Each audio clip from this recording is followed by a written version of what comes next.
Serapina's Pove. I hadn't meant to get close to them. Swear to the moon, I hadn't. I was more than happy to leave Kieran and Celeste alone to rehash their twisted relationship dynamic, but my injured ankle held me back. And even though I didn't want to see them, I was just slow enough to catch another group joining them. Oh, fantastic. Celeste's bitchy little crew. The same pack of vipers who'd tormented me since high school. They swarmed her instantly. Gushing congratulations. Kieran was finally back where he belonged. Fuck, I jerked my gaze away, the scene sickeningly familiar. I should leave. Now. Then I saw Maya. Slim, athletic, exuding confidence like a second skin, wild curls bouncing around her like a halo of fire.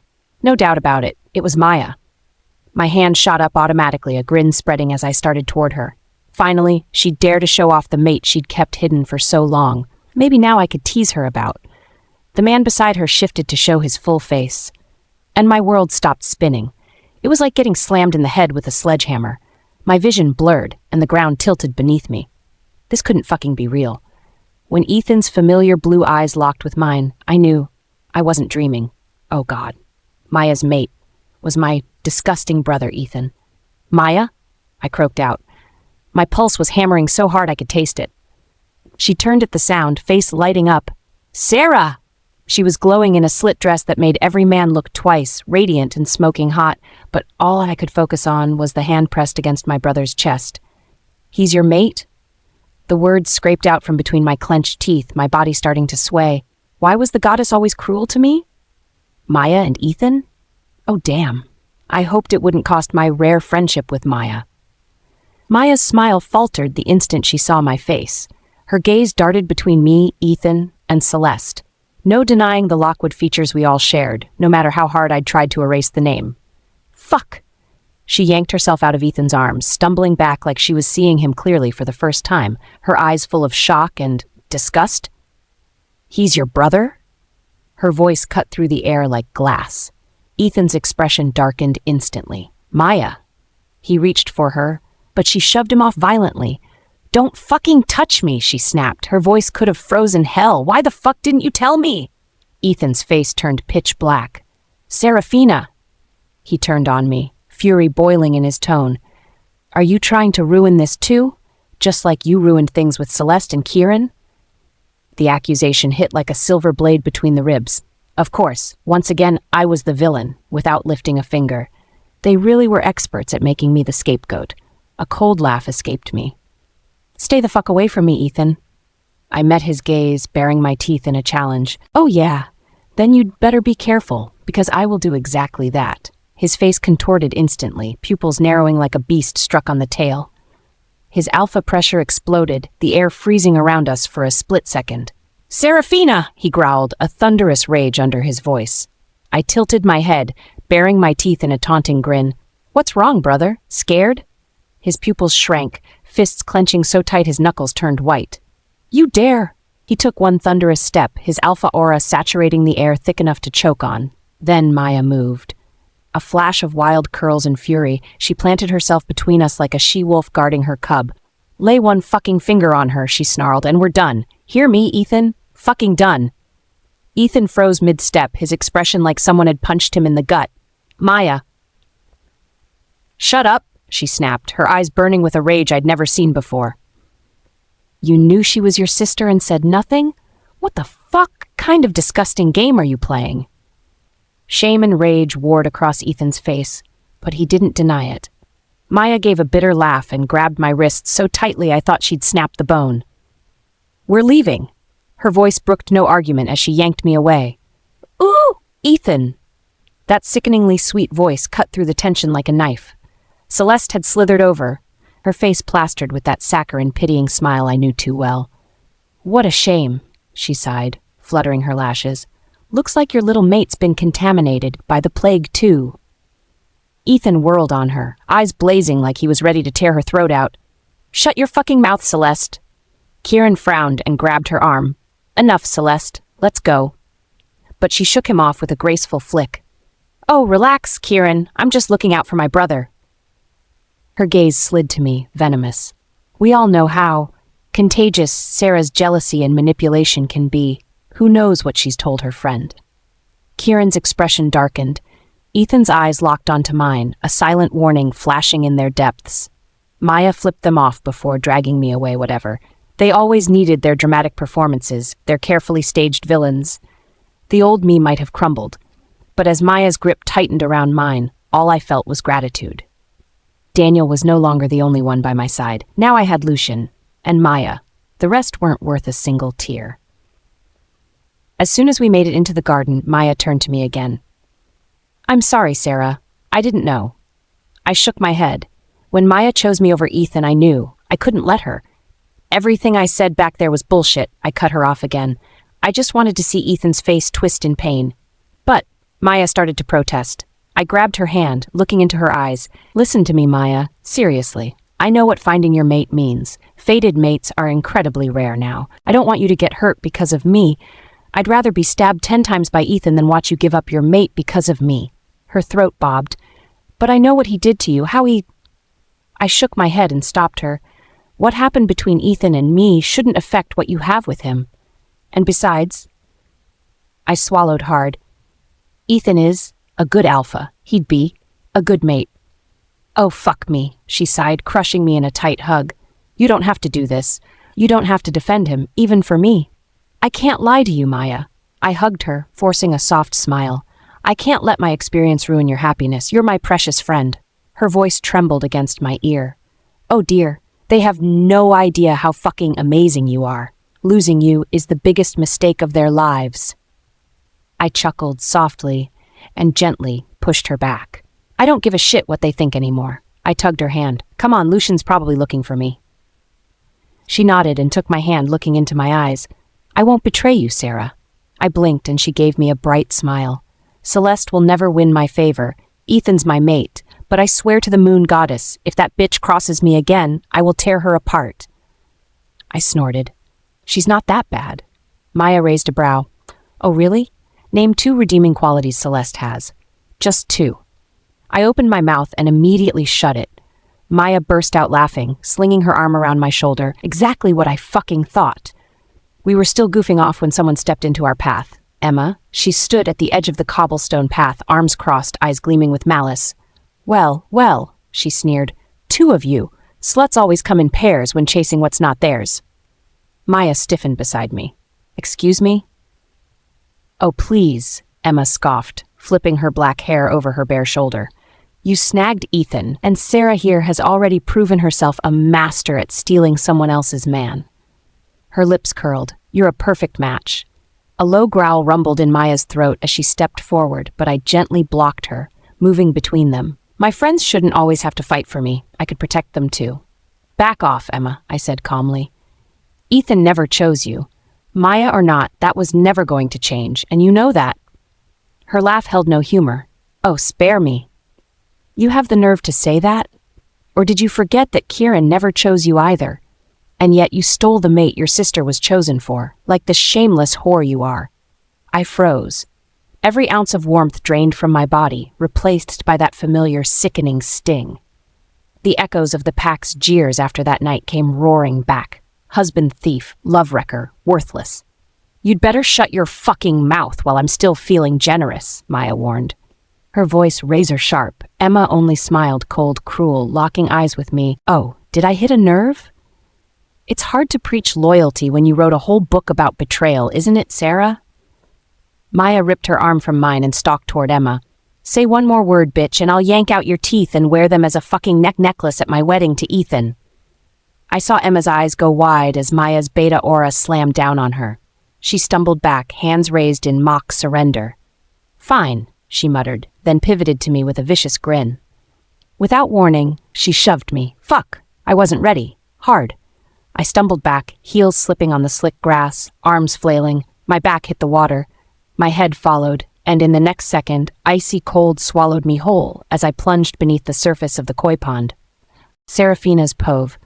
The world above was a blur of ripples and shadows, but all I could feel was the suffocating cold. My limbs flailed, heavy and useless, tangled in the wet fabric of my dress. Panic gripped me, more vicious than the chill. My lungs screamed, but my mind screamed louder. Not again! Not again! The koi pond might have looked ornamental, and it wasn't all too deep, but water, Any body of water had always terrified me. They were all the same, dark, unpredictable, and greedy. I was a child again, caught in a flashback I couldn't escape, cruel hands shoving me from behind into the lake behind the Lockwood estate, struggling under the weight of my own clothes, the absence of air, the slow suffocation, and the frightening clarity that I was going to die, never really having lived. Back then, my father had pulled me out. This time, I didn't know if anyone would. Then something broke through the cold.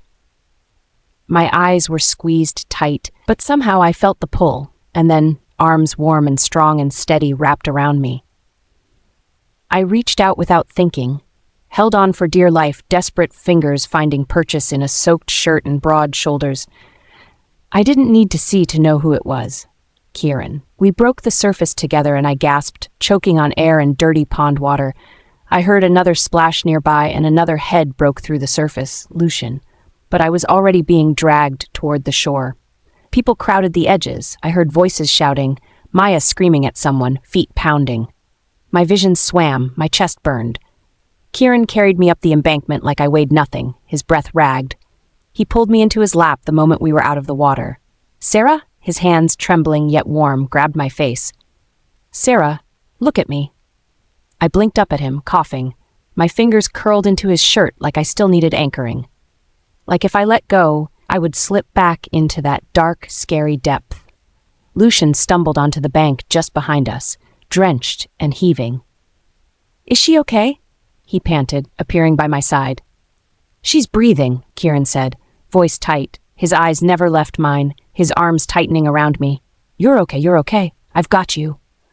My teeth chattered too hard to speak. Kieran wrapped his jacket around my shoulders. He must have taken it off before diving in because it was dry and warm and smelled like him, and my trembling hands pulled it tighter around me. That's when I heard the sardonic bark of laughter. Of fucking course, Celeste's voice rang out, venomous and loud enough to gather every onlooker's attention. You'd fall straight into the arms of my mate. You really just can't give it a rest, can you, Sarah? I closed my eyes. Not tonight. Not now. Celeste, Lucian warned, stepping between us, but Kieran stood first. Back off, he said sharply, brushing damp hair away from his face. She just nearly drowned. Yeah, Lucian chimed in. Thanks to your friend. It was an accident, Emma's shaky voice chimed in. All her bravado seemed to have drained out of her, and she looked like a child in danger of being whooped. I tripped and... One more word out of you, and you'll become koi food, Maya hissed. And I promise you, no one is jumping in to save you. I forced myself to sit up. All the back and forth was worsening my throbbing headache. Next time, Celeste hissed, lip curling, you let her fucking drown. I heard Kieran's sharp intake of breath. Celeste? What? She snapped. Why the fuck would you jump in and save her? Her arm swept behind her to her rapt audience, right in front of everyone. She turned her gaze, colder than the depths of any body of water, on me. Must be nice, having your ex at your beck and call, huh, Sarah? You must be so proud of yourself. I rose to my feet, swaying slightly. Kieran was immediately by my side again, one hand on my arm, the other locked firmly around my waist. That vein in Celeste's forehead was seriously going to explode. Don't, I said hoarsely. I didn't know who I was talking to, Kieran or Celeste. Just don't. Celeste took another step forward, eyes gleaming with self-righteous fury. What, am I lying? Or have you suddenly grown ashamed of how you continuously throw yourself at him? Oh, what am I saying? Everyone knows you have no fucking shame. You can't get a man to fall in love with you because you're worthless and unlovable, so you scheme and you manipulate because that's the only way you... Something in me snapped. I slapped her. Gasps echoed across the garden. Even Maya froze mid-stride. Kieran's eyes widened, and I half expected him to come to Celeste's aid yet again, but he seemed just as frozen. Celeste clutched her cheek, blinking in disbelief. You fucking bitch. I am done, I hissed. Done listening to you spew ugly vitriol, as if you're the only one who's been hurt. What? She barked a laugh, sharp and grating. You're going to stand there and pretend like you were hurt? Yes, I replied firmly. It was a mistake, Celeste, and I have paid the consequences long enough. Mistake, she shrieked, and I winced. You got my chosen mate drunk and seduced him, trapping him with a child for the last 10 years, and you want to stand there and call it a fucking mistake? I closed my eyes as the memories of that night I'd tried to block out came flooding in. "Stop it," I whispered, trembling all over again from what wasn't cold.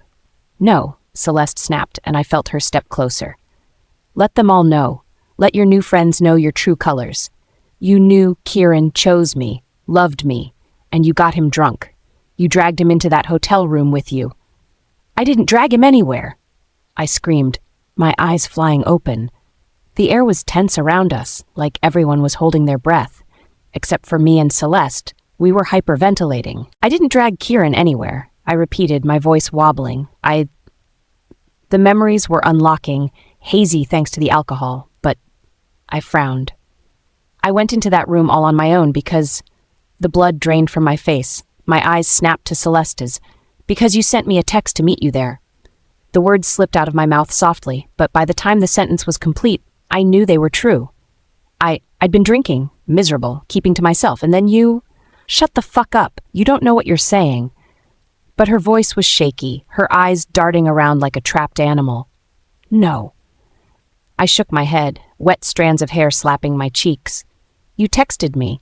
Said you had a dress emergency, and I should come meet you in a hotel room. In the hotel room."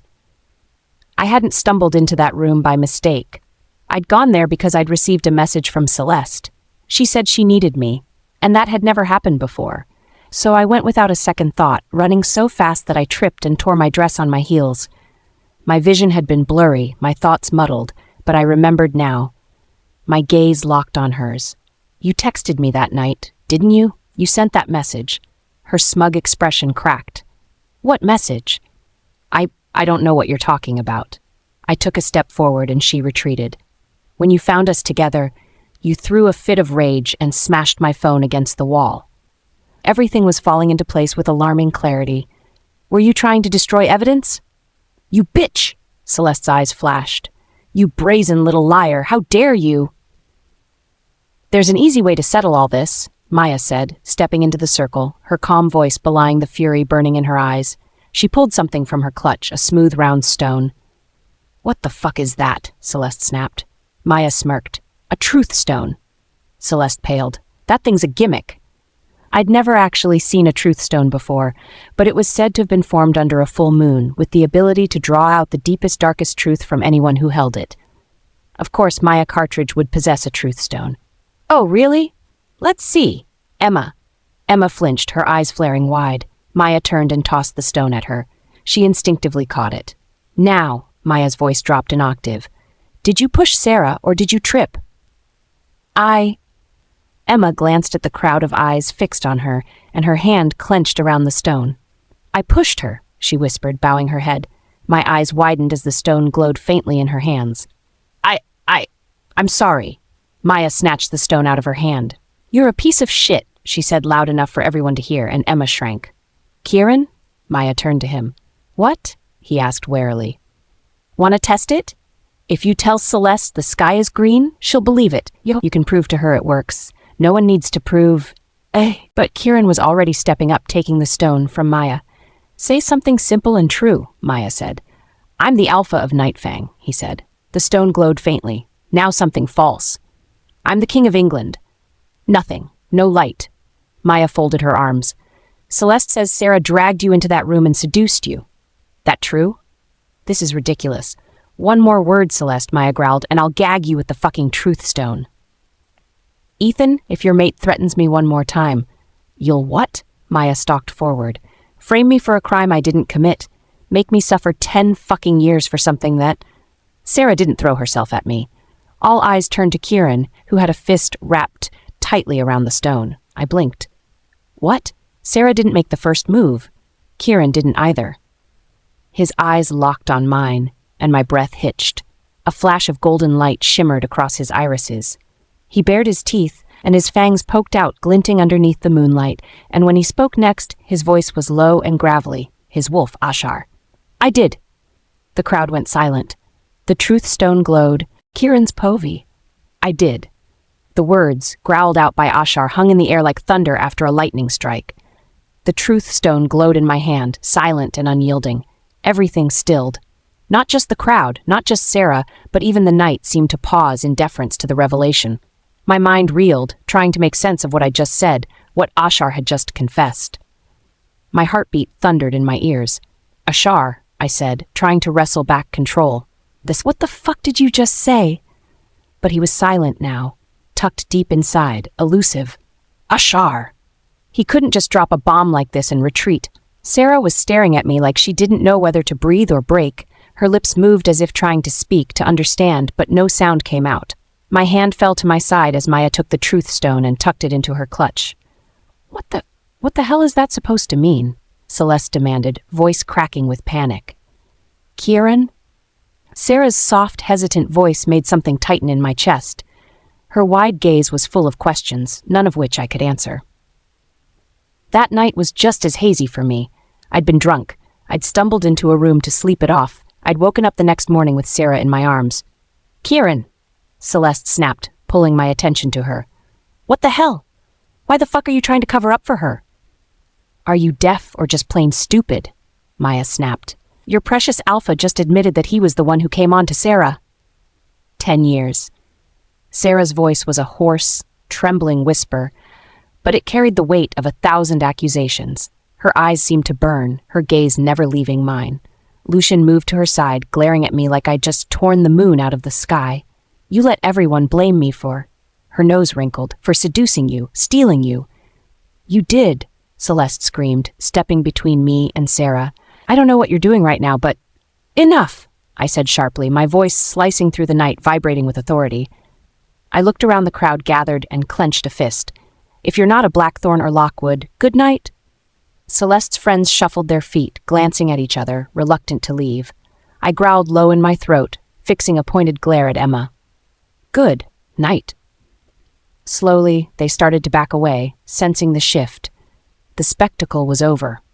Soon, the only people left were Celeste, Ethan, Maya, Lucian, Sarah, and I. Sarah stood like a statue, drenched and trembling, but something told me it wasn't from the cold. She didn't speak, didn't move, just stared at me like she'd never seen me before. I stepped toward her. Sarah. But she shook her head and turned away. Lucian put an arm around her, and as she leaned into his touch, I felt something primal in me rear its head. Jealous, possessive. Sarah! She paused, turning her head slightly. I'm not a Blackthorn or a Lockwood. Maya made to follow her, but Ethan caught her wrist. Maya? She pulled her hand out of his. My friend needs me, she said, shooting him a look that managed to be simultaneously soft and reprimanding. I'll call you later. I watched as Sarah walked away, Lucian and Maya at her side like sentinels. I wanted to follow them, wanted to say something. But my brain, my soul, was tangled in 1,000 conflicting threads. Something was wrong. Ashar's answer hadn't just surprised everyone else. It had rattled me. Ethan swore softly and shot me and Celeste a look. Both of you, and I cannot stress this enough, what the fuck? My hand clenched tightly. My question exactly. My voice slipped out low and gravelly as I turned to Celeste. Her eyes flashed with something. Panic, anger, fear. She turned on her heels and began to storm across the garden path. My feet automatically moved after her. Someone was going to answer the questions warring within me, and if Ashar wouldn't, then Celeste would. I wasn't even sure what I planned to say, only that I needed to ask her directly. Ashar's admission and Sarah's accusation had kicked over a decade-old box of questions I'd sealed shut. Celeste, I called after her. She didn't stop walking. Celeste! I caught her arm gently, and she whirled around with a tear-streaked face and wide, wild eyes. Oh, what now? She hissed. Going to interrogate me, too. Accuse me of something I didn't do. I lowered my voice. It's just me and you, Celeste. Tell me the truth.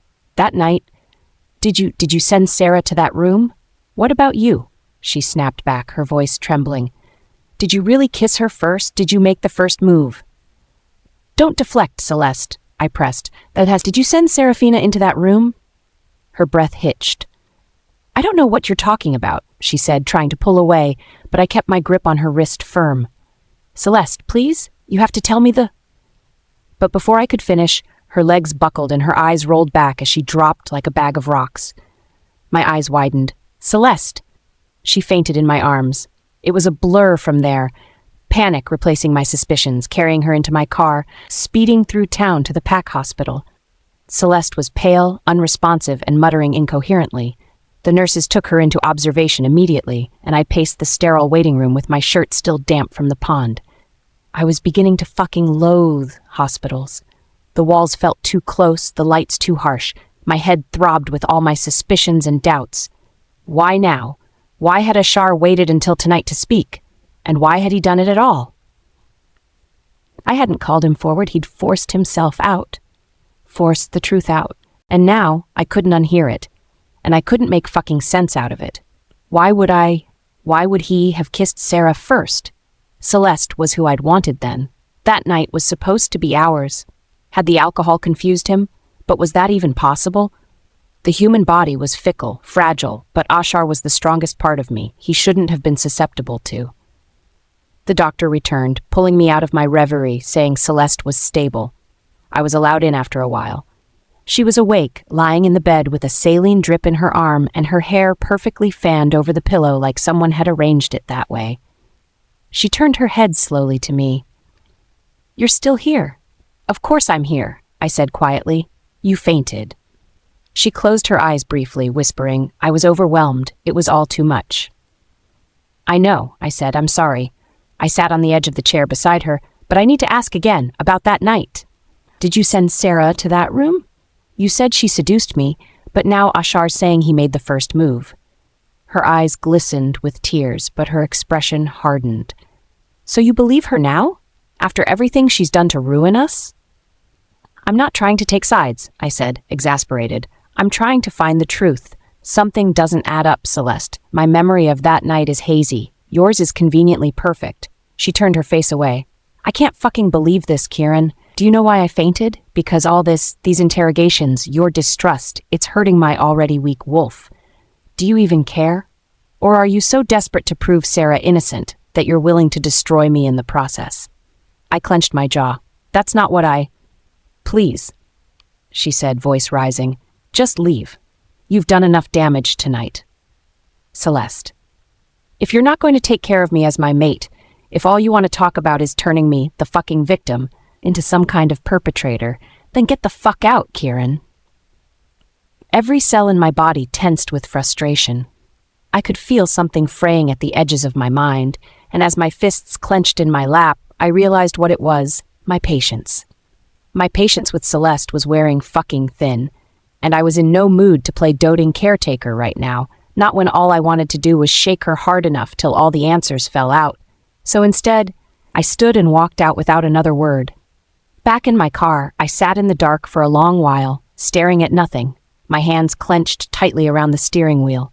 It felt like there was a boulder lodged in my throat, making it difficult to breathe, to think, to fucking move. The night's events kept flashing in my mind.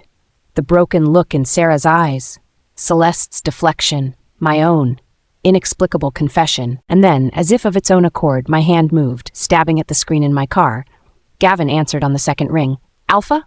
I need something," I said. My voice sounded foreign to my ears, gruff, croaky. "Now. I'm listening. 10 years ago, the Blood Moon hunt. I need security footage of everything, hotel corridors, elevators, lobbies. Who went where?" Gavin was silent for a beat. "That's a tall order." I clenched my jaw. "So?" he sighed. "On it, Alpha." I hung up and leaned back in my seat, the back of my head pressing into the headrest. I tried to take a deep breath, but that damned boulder refused to dislodge.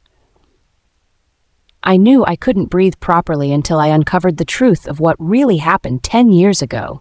Kieran's puff. I barely remembered the ride home, just the steady rumble of the engine and the taste of guilt and unease souring in my mouth. When I arrived, I sat in the driveway with the engine off, bathed in silence and the judgmental glow of the moon. My hands wrapped around the steering wheel as if it were the only thing keeping me grounded. My phone rang. "Gavin." I stared at the screen for a second, chest tight, then answered. "Yeah?" "You need to hear this," Gavin said without preamble. His voice was clipped, cautious. "I pulled the server logs from the security archive of the hotel for the Blood Moon hunt, just like you asked." My grip on the wheel tightened. "And there was footage," he said. "Corridor cams, lobby, elevator. Hell, even the vending machines had security cameras. But what? About 3 months ago, someone put in a formal request to delete specific recordings from the night of the Blood Moon hunt. My grip tightened on the phone. What? You're telling me someone erased it? They tried, he said. But the thing is, the system doesn't just wipe it completely. It flags deletion attempts, and if the request isn't fully authorized or finished, fragments get stored. A chill crept up my spine. Do we know who made the request? That's the thing, Alpha. It was run through a proxy ID with admin-level clearance. But no name, no trace. Fucking hell. I raked a hand through my hair. I'm still digging, Gavin said. But it's clear someone had something to hide about what happened that night. My mind was already spinning ahead. Someone with access and knowledge had covered the details of that night, or tried to. Logic dictated there could be other reasons why the footage was deleted, but I knew deep in my bones that it had to do with what happened between Sarah and me. But why? Who? My pulse pounded. I needed answers. Ashar wouldn't give them to me. Celeste wouldn't give them to me. Gavin's research had hit a seemingly dead end. There was only one other person I could think of, the one who'd gotten the ball rolling in the first place. Maya. I was knocking on Ethan's door 15 minutes later. He answered shirtless, barefoot, and annoyed, rubbing sleep from his eyes. Kieran? I didn't bother with small talk. Is Maya here? Ethan raised an eyebrow. No, she's with Sarah. I swore. I need her truth stone. His expression shifted, mild curiosity giving way to caution. Why? You know why? You heard it all, didn't you? I need more answers. Ethan studied me for a long moment, his eyes slowly growing more alert. Then he sighed. You should probably come in. He stepped back and let me in, closing the door behind me with another sigh. His place was quiet, the faint scent of saffron and eucalyptus lingering in the air, mixing with Ethan's. I followed him into the kitchen, where he poured himself a glass of water before speaking. Where's Celeste? I clenched my teeth. The hospital. His eyes widened. What? I glared at the glass cup. I tried to question her some more, and she fainted. Apparently the stress was too much for her weak wolf. For fuck's sake, Kieran. She's fine now, I gritted out. You can go see her tomorrow. I didn't come here to be scolded, Ethan. Tense silence settled between us. And then Ethan broke it. It wasn't real, he said. I looked up. What? The truth stone, he clarified, voice calm, deliberate. It's not real. I stared at him. The fuck do you mean it's not real? I saw it work. He took a long sip of water, then shrugged. What you saw was Maya doing what she does best, getting into people's heads. I took a step forward, fists clenched. Don't play games with me, Ethan. I'm not in the fucking mood. I'm not, he said evenly. She bought that rock at some overpriced vendor stall at the flea market. She carries it around as if it's sacred because it feels that way. People believe it. That's the point. My voice dropped. Emma confessed. He nodded, a slight smirk pulling at his lips. Because Maya's presence alone is enough to make people crack. The stone? That's just a prop. But it glowed.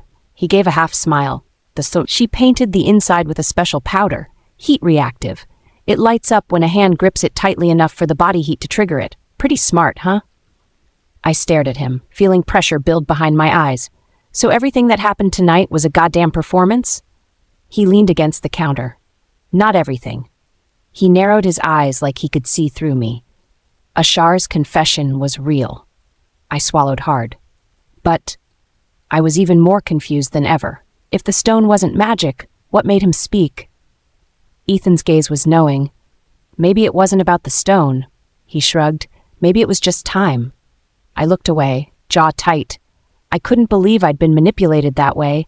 What's worse, it had actually worked. You're not angry because the stone wasn't real, Ethan added quietly. You're angry because you don't know what to believe anymore. Because your memory is shit, and because you let someone else write the narrative for 10 damn years. I said nothing. And now, he went on, you're trying to claw your way to the truth when the people around you, Celeste, Sarah, even yourself, don't fully remember the story, or they remember it wrong. I need answers, Ethan, I snapped. I know you do, he said calmly. But here's the part you're avoiding. What difference will it make?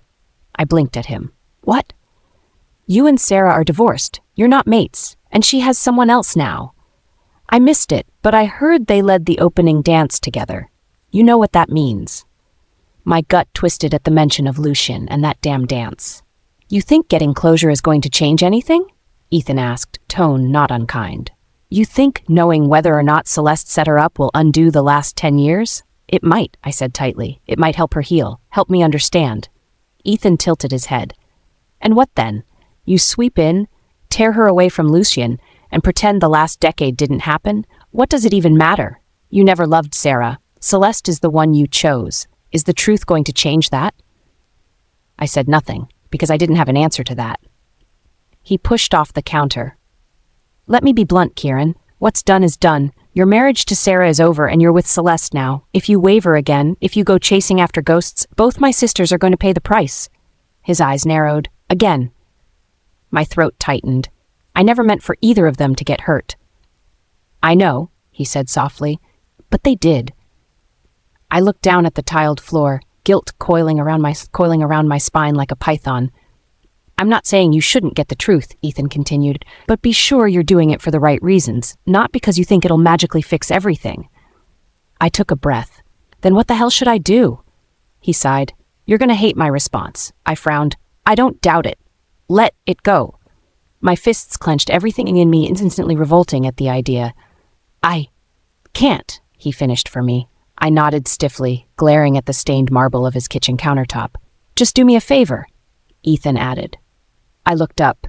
Don't lose yourself trying to fix the past, and don't drag everyone down with you. Sometimes the truth doesn't come with peace, it just comes with more consequences.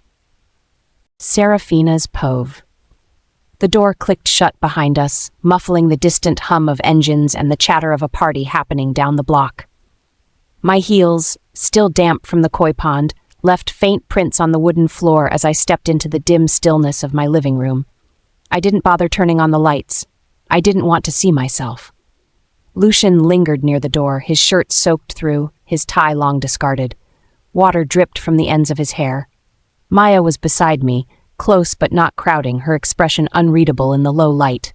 Just like the tense car ride, no one spoke. I stood there, cold and raw and fraying at the edges, like if one more thing touched me, I might splinter. My arms wrapped around myself instinctively. Lucien broke the silence first. I'll grab you a towel. I offered him a soft smile. Thank you. There's a linen closet down the hall. He nodded and disappeared down the hall. Maya led me gently to the couch, her hand warm on my elbow. I sat, or maybe collapsed. The cushions gave under my weight like a quiet sigh. She knelt in front of me, hands resting on my knees. How do you feel? She asked gently. I scoffed quietly, my teeth chattering slightly. Cold, fraught. She squeezed my knee. You did nothing wrong. I shook my head. Yeah, apparently. I'd spent the last 10 years blaming myself, believing I was the big bad in Celeste and Kieran's story. But now, I'm still not sure I even understand what happened. Thought I did. For years, I thought I knew. Lucien returned with towels and a blanket. He wrapped the blanket around my shoulders without a word and handed Maya a towel, which she began using to squeeze the water from my hair. I believed it was my fault, I said, voice hollow. That I drank too much, that I kissed him first, that I ruined everything. Maya's hands stilled. She met my gaze. It wasn't you. But... Lucien sat beside me, close but not quite touching. It's evident that, from what we all heard, things about that night were manipulated, he said, running a towel through his hair. It seems to me, Sarah, that you were more a victim than anyone else. I sighed, clutching the blanket tighter. Celeste sent that message. I know she did. And Kieran? I turned to Maya, eyes stinging. Can I borrow the stone? If I can just get them to sit down, we can. She hesitated, then shook her head, slowly, regretfully. It's not what you think. I blinked. What do you mean? It's not magical, she admitted, retrieving the smooth stone from her clutch. I bought it at a market. It's just a polished rock. What? I'm a purple octopus with 2 heads. She squeezed the stone and it glowed. My breath hitched. What the hell, Maya? She winced. I'm sorry, it was a spur-of-the-moment decision, but you saw how easily Emma folded. Kieran, too. The confession was real, even if the method wasn't. I shook my head. You don't know that. You can't know that if the truth stone wasn't real. My head dropped, too exhausted to summon anger. Disappointment settled over me like fog. I just wanted something real. Maya's features softened. I know, and I'm sorry, but Sarah... Why would he say those things if they weren't true? You saw how rattled he was. You have the truth, or at least the beginning of it. Lucian's hand found mine, grounding. Kieran admitted that you weren't to blame. Celeste can deny it all she wants, but anyone with a working pair of eyes could see that she's not as innocent as she claims. I closed my eyes. The fire of that night still burned behind my eyelids, the sharp scent of pine, the music from the party echoing faintly behind me, the buzz of alcohol dulling my senses, the vibration of my phone when the message came through. She said she needed to see me, that she needed me. I didn't know. My throat tightened. Could it have been a trap? If it was, it must have backfired. I can't imagine she would have sent you to that room, knowing Kieran was there. Maya gently rested her hand over my heart. Sarah, I promise you, tonight was just the beginning. The truth will come out and you'll be vindicated. I exhaled shakily. What if it changes everything? What if I don't like the truth? Lucian spoke, his voice steady. It doesn't matter what changes. This, he pointed between the three of us, will never change. Yeah, Maya chimed in. Good luck getting rid of me. She dug her nails into my knee, not painfully. I'm like a fucking leech. I let out a watery laugh, sniffing. A silence settled over us, not uncomfortable, just thick with things unsaid. The weight of the past, the fragility of healing. The three of us sat there, wrapped in damp clothes and unraveling truths. Eventually Maya stood. I'll make tea. She padded into the kitchen, and Lucian helped me pull the blanket tighter around myself. You don't have to do anything tonight, he said. Just be. But I didn't know how to just be. My mind was splintered with questions, with moments replaying in a different light. I heard the kettle boil. The scent of chamomile drifted in. Lucian kissed my temple before rising. I'll bring it in. You rest. When they were gone, I sank deeper into the couch, cocooned in thick fabric and thin hope. I didn't remember falling asleep. The forest was shrouded in mist, so thick it clung to my skin like sweat. The air buzzed with something ancient, familiar. I stood barefoot on damp earth, surrounded by towering trees. They loomed like sentinels, silent and patient. And then I saw her. A wolf stood at the edge of the clearing, the shifting shadows coloring her gray and silver. Her eyes met mine, brilliant, knowing. My breath caught. It's you. She didn't speak aloud, but her presence filled my mind like light spilling into darkness. It's me, she clarified. I took a slow step forward. Are you really mine? I felt warmth envelop me. We are each other's. I blinked. But I've never felt you, not like the others do. I thought I was broken. The wolf padded forward, her movements fluid and graceful. The fog seemed to move with her, so I still couldn't make out her features. You were never broken. I was repressed. My voice trembled. How? Why? That truth lies just ahead, but you had to come to me first. Her form shimmered in the fog. This is not the first time we've met. You saw me once, long ago, but you were too young, too fragile to remember. You locked the memory away. Why now? I asked. Because you're ready. My heart flipped. I don't feel ready. And yet here you are. I looked at her, light-headed from the clarity cutting through me. Will I ever feel you? Hear you when I'm awake? The wolf's eyes softened. Soon, when the final chain is broken, when everything covered by fog has been unveiled. The mist began to rise. The forest peeled away. We will meet again. Panic zinged through me as her voice began to fade away. And next time you won't wake up alone. Wait. But I was already slipping. My eyes opened to soft light. The candle Maya had lit on the side table was burned down to its last inch. I sat up slowly, heart pounding, breath shallow. It hadn't been a dream. Not really. She had come back, and for the first time in my life, I felt the echo of something fierce and unbroken stirring inside me. I wasn't alone. Not anymore. Serafina's povey. The morning air was unusually gentle. A soft breeze whispering through the trees as sunlight filtered down in patches through the leafy canopies overhead. It was the kind of weather that made you think, just for a second, that the world wasn't such an awful place. And maybe that's why I left my car keys on the entryway table and decided to walk all the way to OTS headquarters instead. I needed the air. I needed the silence between steps. I needed the distance. From the house, from Lucian's worried gaze, from Maya's comforting lies, and most of all, from the echo of my own mind. I couldn't shake off my dream. It clung to me like that fog that veiled my wolf.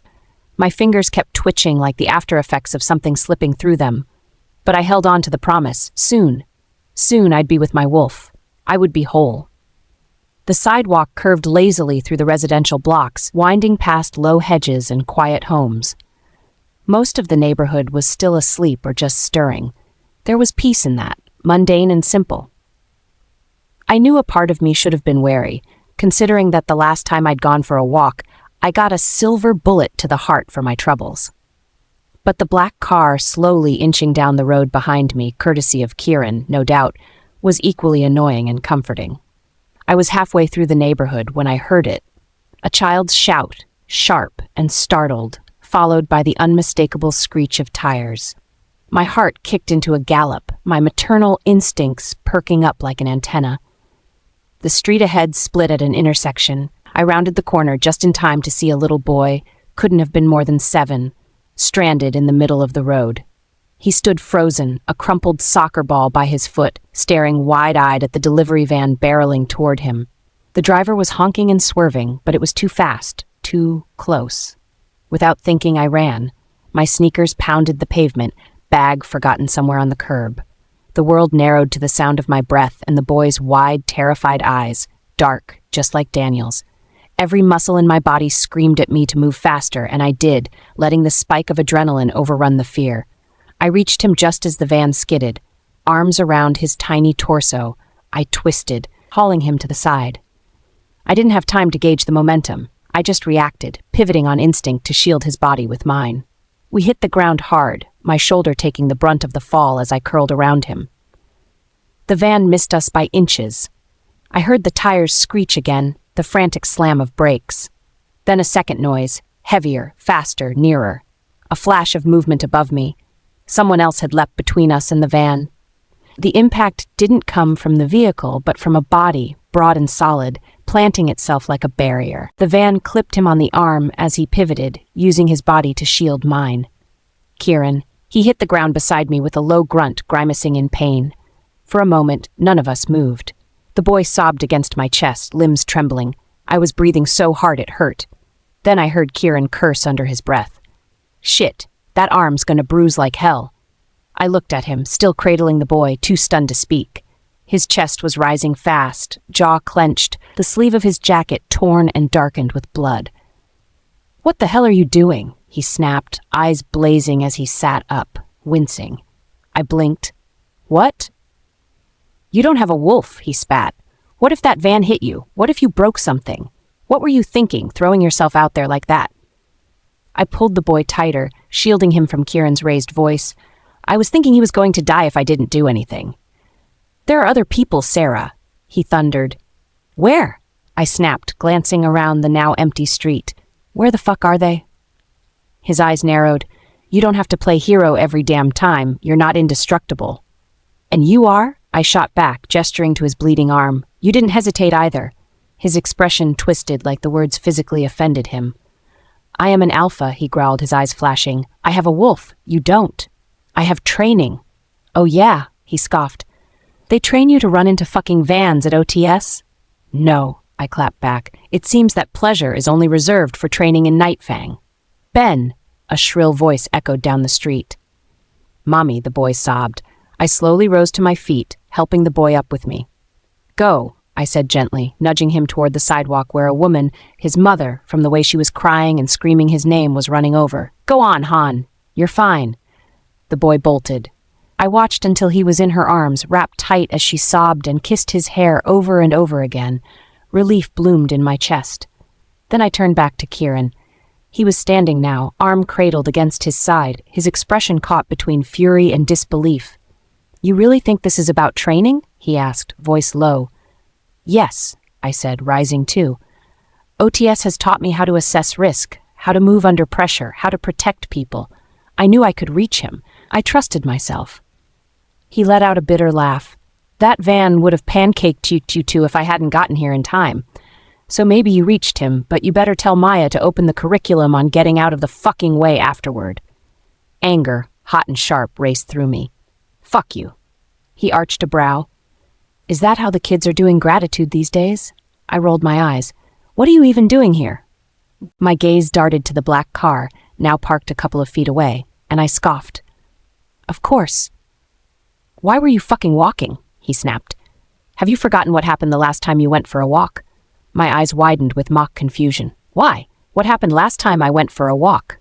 A muscle flexed in his jaw. You're unbelievable. Ditto. I walked past him, crossing the empty street. When he didn't follow me, I turned and glared pointedly at his arm. You coming, or are you content to bleed all over the curb? He finally looked down at his arm. Shit, he muttered again, wincing as he pulled his sleeve back. It's a 10-minute walk, I muttered, leaning down to grab my bag, wincing when my bruised shoulder protested. Come on. Kieran was blissfully quiet as we walked back to my house, but I could feel the anger and indignation oozing off him as sure as I could feel the warmth of the sun. Whatever.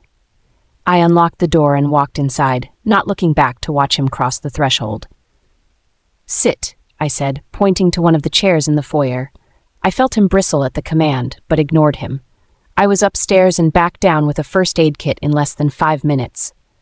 Let me see, I said, crouching down before Kieran. He hesitated, then held still as I gently peeled back the fabric. The scrape was bad, but not deep. Already bruising. I need to clean this and bandage it. I'll live, he said. Wolf healing, remember? I shot him a glare. Good for you, I said as I tugged out an antiseptic wipe and dabbed gently at the scrape. He hissed, recoiling slightly, and I snorted. What's the matter, big bad alpha? He glared and said nothing. I finished wrapping the makeshift bandage around his arm. There. He didn't thank me, just flexed his fingers once, testing it. I stood and stepped back. Silence stretched between us as he stood, towering over me. Don't ever do something that unbelievably stupid again, he commanded, voice low. I grit my teeth. You don't get to tell me what to do.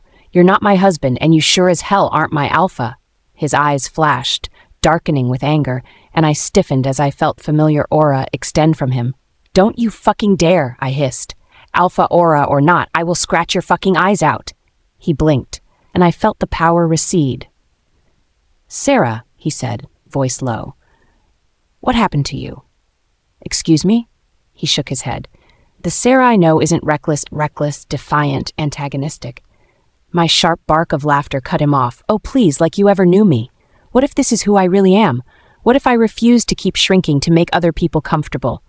I'm done making myself small so I don't ruffle your fucking feathers. His gaze locked on mine, filled with disbelief and incredulity. Then maybe Celeste was right.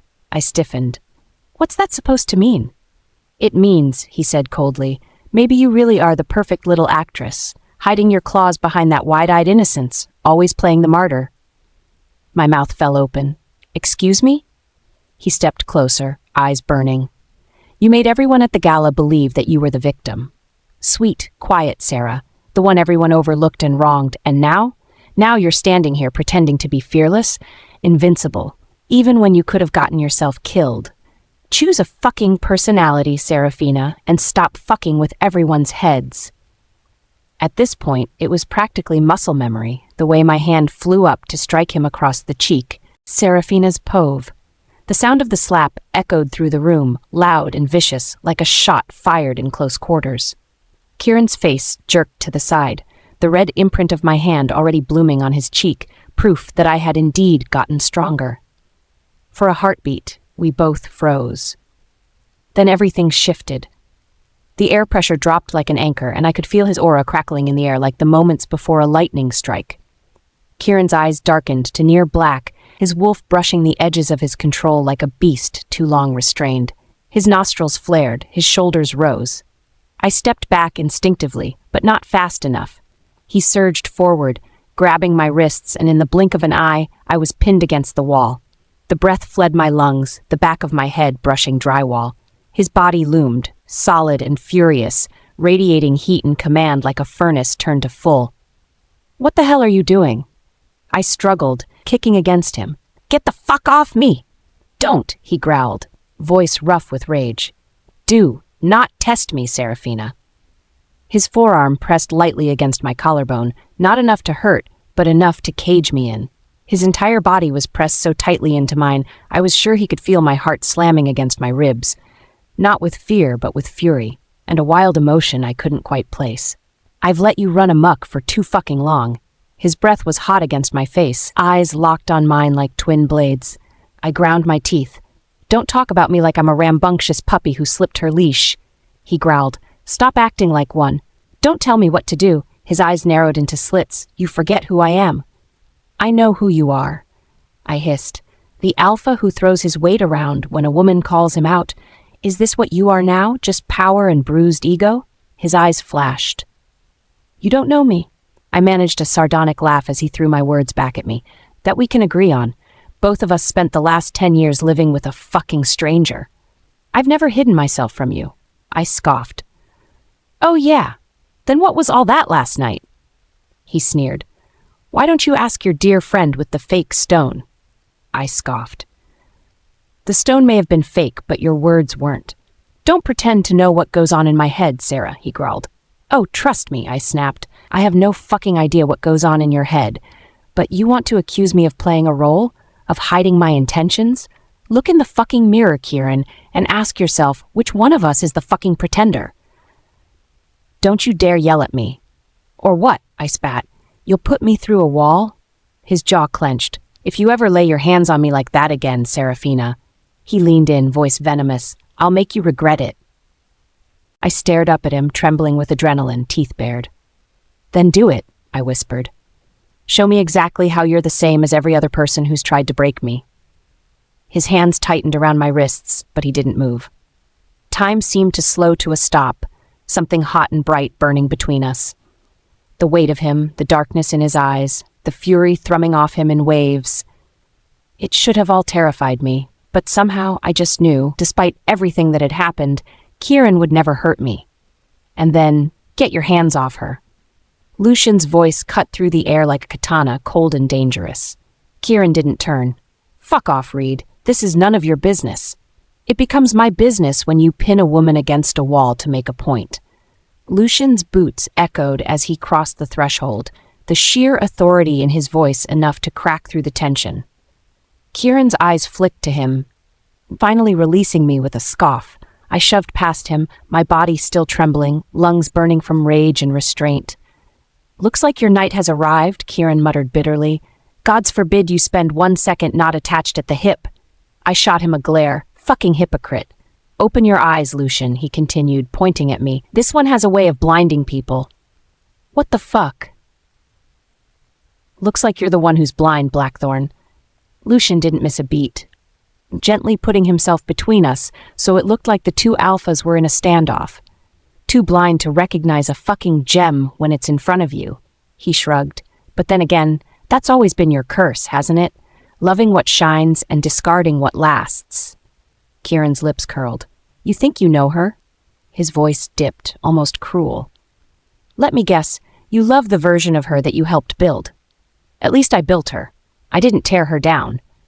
Kieran laughed darkly, rolling his shoulder. And what, you think you're her savior now? She doesn't need a savior, Lucian shot back.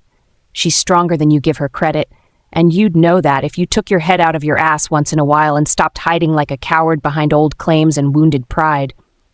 I flinched as Kieran's eyes flared. Oh, Lucian should not have said that. Kieran's povey. I wasn't thinking straight anymore. All I could feel was the pounding in my skull. Rage, panic, confusion, fear. The sting on my cheek where Sarah slapped me and the bruising injury on my shoulder were nothing compared to the ache inside. To the molten fear I felt in the split second watching that van barrel towards her. The knowledge that if I hadn't gotten the update from her security team that she was walking to OTS instead of driving, if I hadn't listened to the part of me that urged me to make sure she was safe out in the open, she would have... I hadn't felt fear that strong since the damned silver bullet. And the thought that this time she had been the one to dive headfirst into danger wrecked something inside me. Fear and anger were a deadly combination, and they swirled like a vortex inside me that only grew stronger the more she looked at me with that hatred and defiance in those ridiculously, infuriatingly beautiful eyes. And fuck, that look. It gutted me more than the slap ever could. She hated me, and part of me hated her right back, for making me feel like the villain when I was the one bleeding for her, hurting for her, watching over her when she didn't even ask or show a modicum of appreciation. Most of all, I hated her for running straight to Lucian like he was some sort of fucking safe space. Of course he came running. Of course she instinctively moved to him. He stood there between us, infuriatingly calm and smug, and all I wanted to do was rip his spine out and stab him with it. Ashar snarled, in one of his rare moments when he was irrational, clawing at my control. The sight of Lucian and Sarah was doing something to him. I needed to hit something. I needed to feel something other than this seething rage. I stepped toward him. Lucian didn't flinch. Sarah did. But just as my fist curled, my phone rang. I hesitated, breathing hard. The second ring sliced through the storm in my chest. I answered. "What?" I snapped. Ethan's voice was breathless, panicked. "Kieran, you need to get to the hospital, now." My body stilled. "What? Why?" "It's Celeste. She took something. She tried to kill herself, Kieran." All the fire of my fury left me and my blood ran cold. Ethan's voice cracked. "She left a note and everything." I couldn't breathe. Everything inside me halted. Time felt like it splintered. Sarah and Lucian seemed to cease to exist behind me. My rage vanished, and the fear I had felt watching Sarah run into the road tripled, turning into a sick, hollow dread. "I'm on my way," I muttered and hung up. I turned to Sarah and Lucian and felt shame. I'd done it again. I'd let Sarah overwhelm me above all else. Now it was life or death. Again, this time it was Celeste who needed saving. Kieran's POV. The hospital hallway reeked of antiseptic and dread. Every step toward Celeste's room felt like I was walking towards an execution, one I'd set up for myself. The doctor's words still rang in my ears. "Her wolf is deteriorating rapidly. Any further emotional instability could cause irreversible damage. Don't provoke her." I wanted to scream, not at the doctor, not at Ethan, not even at Celeste. At myself, at the storm inside my own damn chest. Ethan walked silently beside me. His posture was stiff, wary, as if he knew I was barely holding on. And gods, he had no fucking idea. He hadn't seen the way I'd nearly lunged for Lucian, hadn't heard the things I said to Serafina. Words and actions that tasted like rusted regret now. I forced those thoughts to the furthest crevice of my mind. Celeste was more important than anything else right now. She was on the brink, and I was simultaneously the one who pushed her there and the only thing tethering her to the edge. I braced myself before stepping into her room, feeling like I was stepping onto a battlefield of a war I was ill-equipped to fight. She looked so fragile in the bed. Apparently she'd drank from a bottle of bleach a careless cleaner had left behind in her bathroom, and what had turned into an overnight stay because she fainted was now an indefinite admission. They'd performed oral irrigation, and she was now attached to IV lines. The doctor assured us she was out of the woods, and the worst thing we had to worry about was her mental state. Her eyes fluttered open as we closed the door behind us, and a slow, tired smile spread on her lips, which surprisingly were glossy. "Hey, sis," Ethan said softly, moving to her side. I hesitated. The wires, the IV line, the oxygen tube, it was all too damn much. "Kieran?" Ethan shot me a pointed look, and I forced myself to move. "Oh, God, Celeste," I choked out, rushing to her side. I gently sat on the edge of the bed. "You scared us. Why would you do that?" Try as I did, I couldn't keep the accusation out of my voice. She turned away, staring at the wall by her bed. I didn't think. I just wanted all the pain and heartache to stop. Guilt curdled in my stomach like my own personal poison, and I gripped her hand gently, leaning down to kiss her forehead. "Celeste, I'm so sorry you felt that way." She stiffened. Slowly, she turned her head back to me, disbelief blanketing her features. Her nose wrinkled as she took a delicate sniff and then, "I don't believe this," she whispered. I frowned. "What? You were with her?" I froze as rage filled her wide eyes. "You left me last night and went to her, didn't you?" Her voice shook with fury. "You're coming from her right now, aren't you?" "Celeste, get the fuck away from me," she hissed, shoving me with more force than she should have been able to muster. "You stink of her."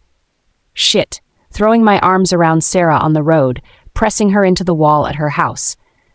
Of course, I now smelled like her. Was there no end to all the ways I kept fucking up? "Celeste, if you've made your decision, Kieran, if you've chosen her, chosen to believe her lies, to throw me away, then don't waste any more of your time. Just go. Let me die in peace." Her words sliced through me, cutting me in places I didn't even know existed. It was one thing to watch the woman I was sure I loved wish for death. It was another thing to watch her wish for death because of me. I didn't notice when he moved, but the soft click of the door told me Ethan had left the room. "Stop," I said hoarsely. "Please don't talk like that, Celeste." "I mean it. I meant it when I drank that damn bottle." I shook my head, her words carving a hole inside me. "No, please. I've never once considered throwing you away, Celeste." She sobbed, angry tears welling up in her eyes. "Then why, Kieran? Why do you keep going back to her? Why does every fucking thing keep leading you back to her?" I gritted my teeth as the wolf in her flared and shuddered beneath the surface. Her aura was flickering, jagged, and unstable. I grappled for words to say, anything to make this all right, and I got nothing. "I will not play second fiddle to my sister Kieran," Celeste spat. "I never once did it my whole life, and I sure as hell won't start now." I sat back down on her bed, and this time she let me take her hand. "You're not second to anyone, Celeste," I said earnestly. "There's only you." "I don't believe you," she whispered. I didn't blame her. I could hardly believe myself. I swallowed. "I've already proven it to your friends. What more can I do?" She didn't hesitate. "Let me move into your pack, into your home." My eyes widened. "What?" "I'm your future Luna, am I not?" she asked. "Sarah is gone from your home. It is only right that I take my place." A sour pit yawned open in my stomach, and I could feel myself recoiling. I could feel Ashar, too, curling back inside me like he couldn't bear the thought of what Celeste was suggesting. But the doctor's warning pulsed like a brand against my conscience. She needed stability. She needed something to live for. I couldn't push her more than I'd already done. My hesitation, my confusion, and guilt didn't matter right now. All that mattered was keeping Celeste happy, keeping her alive. "All right," I said softly, nodding once. "Let's do it." Her fingers tightened around mine. A bright smile cut across her face like a shooting star. Ashar howled inside me in protest, but I silenced him. I silenced everything. Serafina's Pove. The soreness in my limbs was nothing compared to the ache in my chest. OTS training had never felt so long. Every movement, every technique Maya corrected echoed with fragments of this morning's altercation. Kieran's furious eyes, the way his body pressed mine against the wall, the pure, unhinged rage in his voice when he warned me never to hit him again. Even now, I felt his imprint like fingerprints on my skin. I didn't tell Maya everything, just enough. She noticed the way my strikes were off, how my breath kept catching, how my focus kept wavering. "You're in your head, Sarah," Maya said gently during a sparring break. "Come back to your body." I nodded, swallowing hard. "I know things have been messy lately, but you're not alone in this, babe. You never were." Something about the way she said it, like she meant it down to the marrow, made my throat go tight. After training, she flung a towel over her shoulder and nudged me with a grin. "Dinner? My place. I don't want you going back to that empty house with your thoughts." "Yeah," I muttered. "Neither do I." But it wasn't even the empty house I was avoiding. It was the memory I knew still lingered in my foyer. She looped her arm through mine. "Come on, I'm making grilled salmon. You can rant, cry, or collapse. Dealer's choice." I gave her a small smile, grateful that there was someone who existed who cared this much about me. Seeing as Lucian drove me to OTS after Kieran stormed out of my house in the morning, I carpooled with Maya to her house. By the time we arrived, I felt lighter and was laughing at some hilarious story she was telling me about her college days. But then, every ounce of mirth and amusement drained from my body as we stepped into her kitchen, and I saw Ethan setting the table like he belonged there. I froze. He glanced up and smiled. "Hey." "Hey," I replied carefully, turning to Maya in question. She gave me a sheepish smile that looked more like a grimace. "I did promise you a dinner date with my mate, Serafina's Pove." The tension in the kitchen had teeth. Maya still had her arm looped through mine, her body warm and grounding. But every inch of me had gone cold as I stared at my brother, his shirt sleeves rolled to the elbows, oozing polished calm as he set down silverware like this was any normal night. Like we weren't estranged, and he wasn't one of the chief orchestrators of my misery. "Hey," he repeated. I blinked. My throat felt suddenly too tight. You live here now?" Maya nudged me lightly. "I invited him for dinner. He wanted to see you.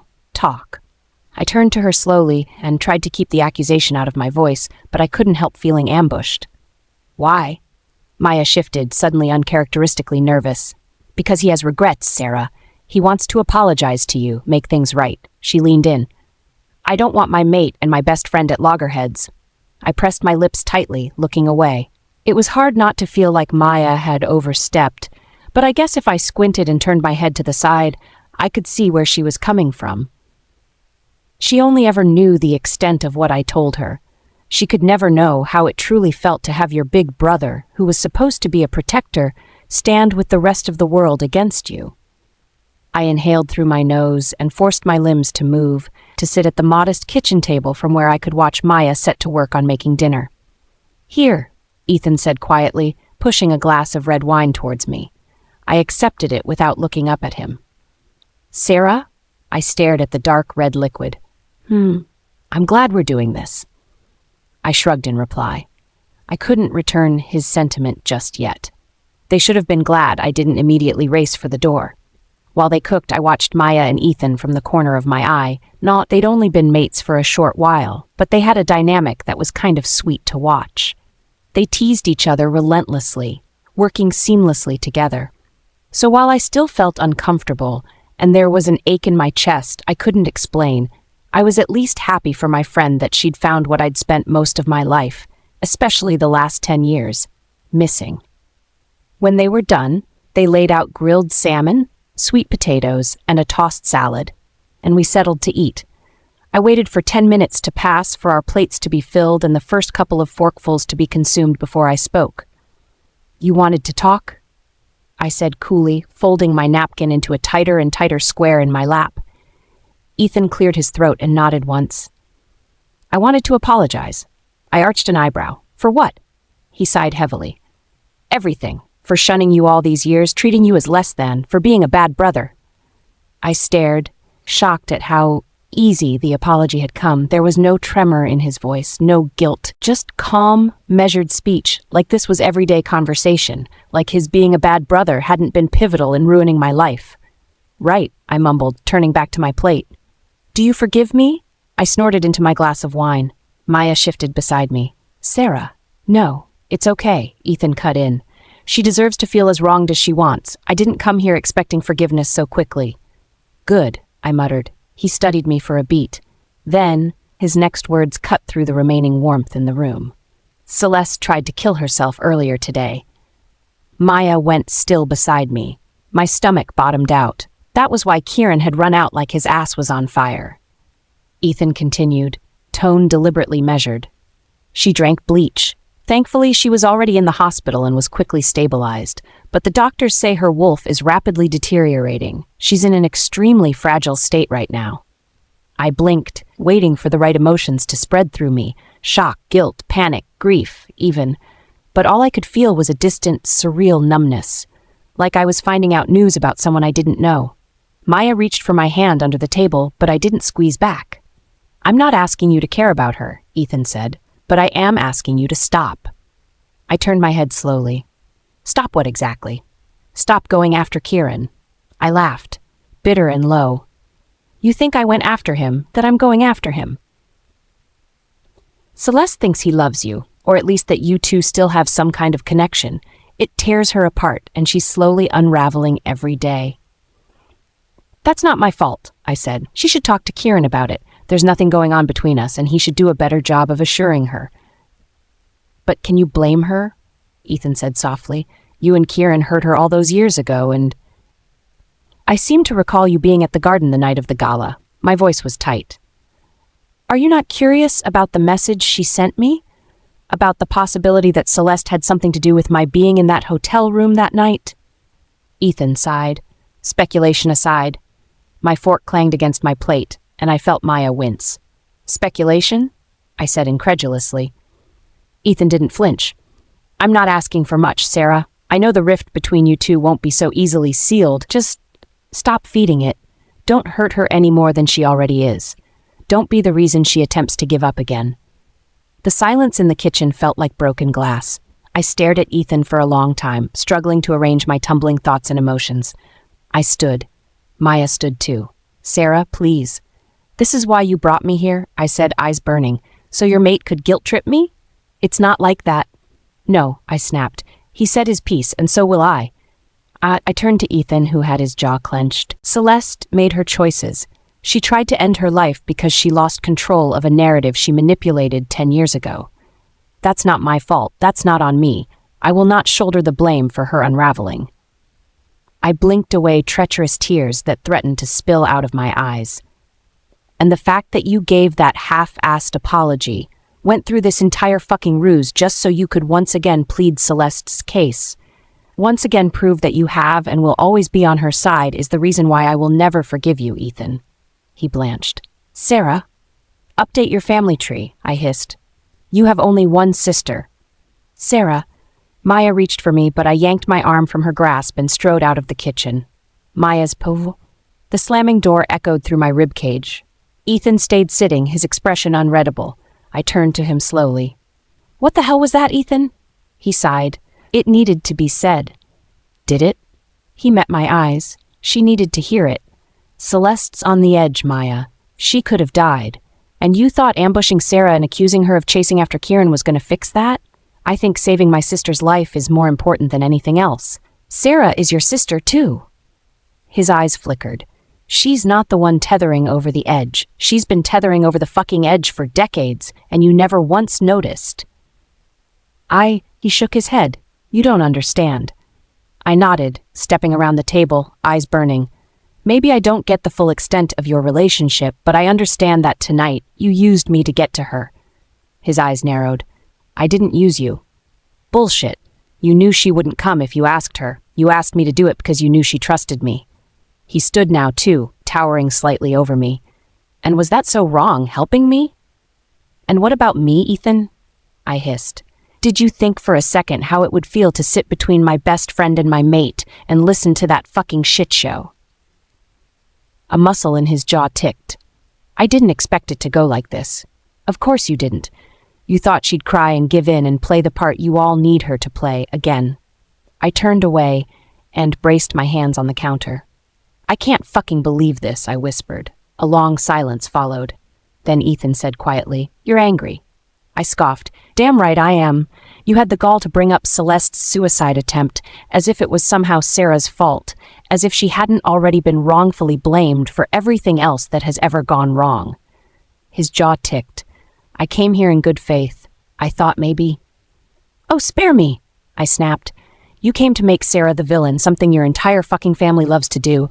You didn't even have the decency to mean that weak-ass apology. I shook my head. I should have ended this the moment I realized who you are. Ethan stiffened.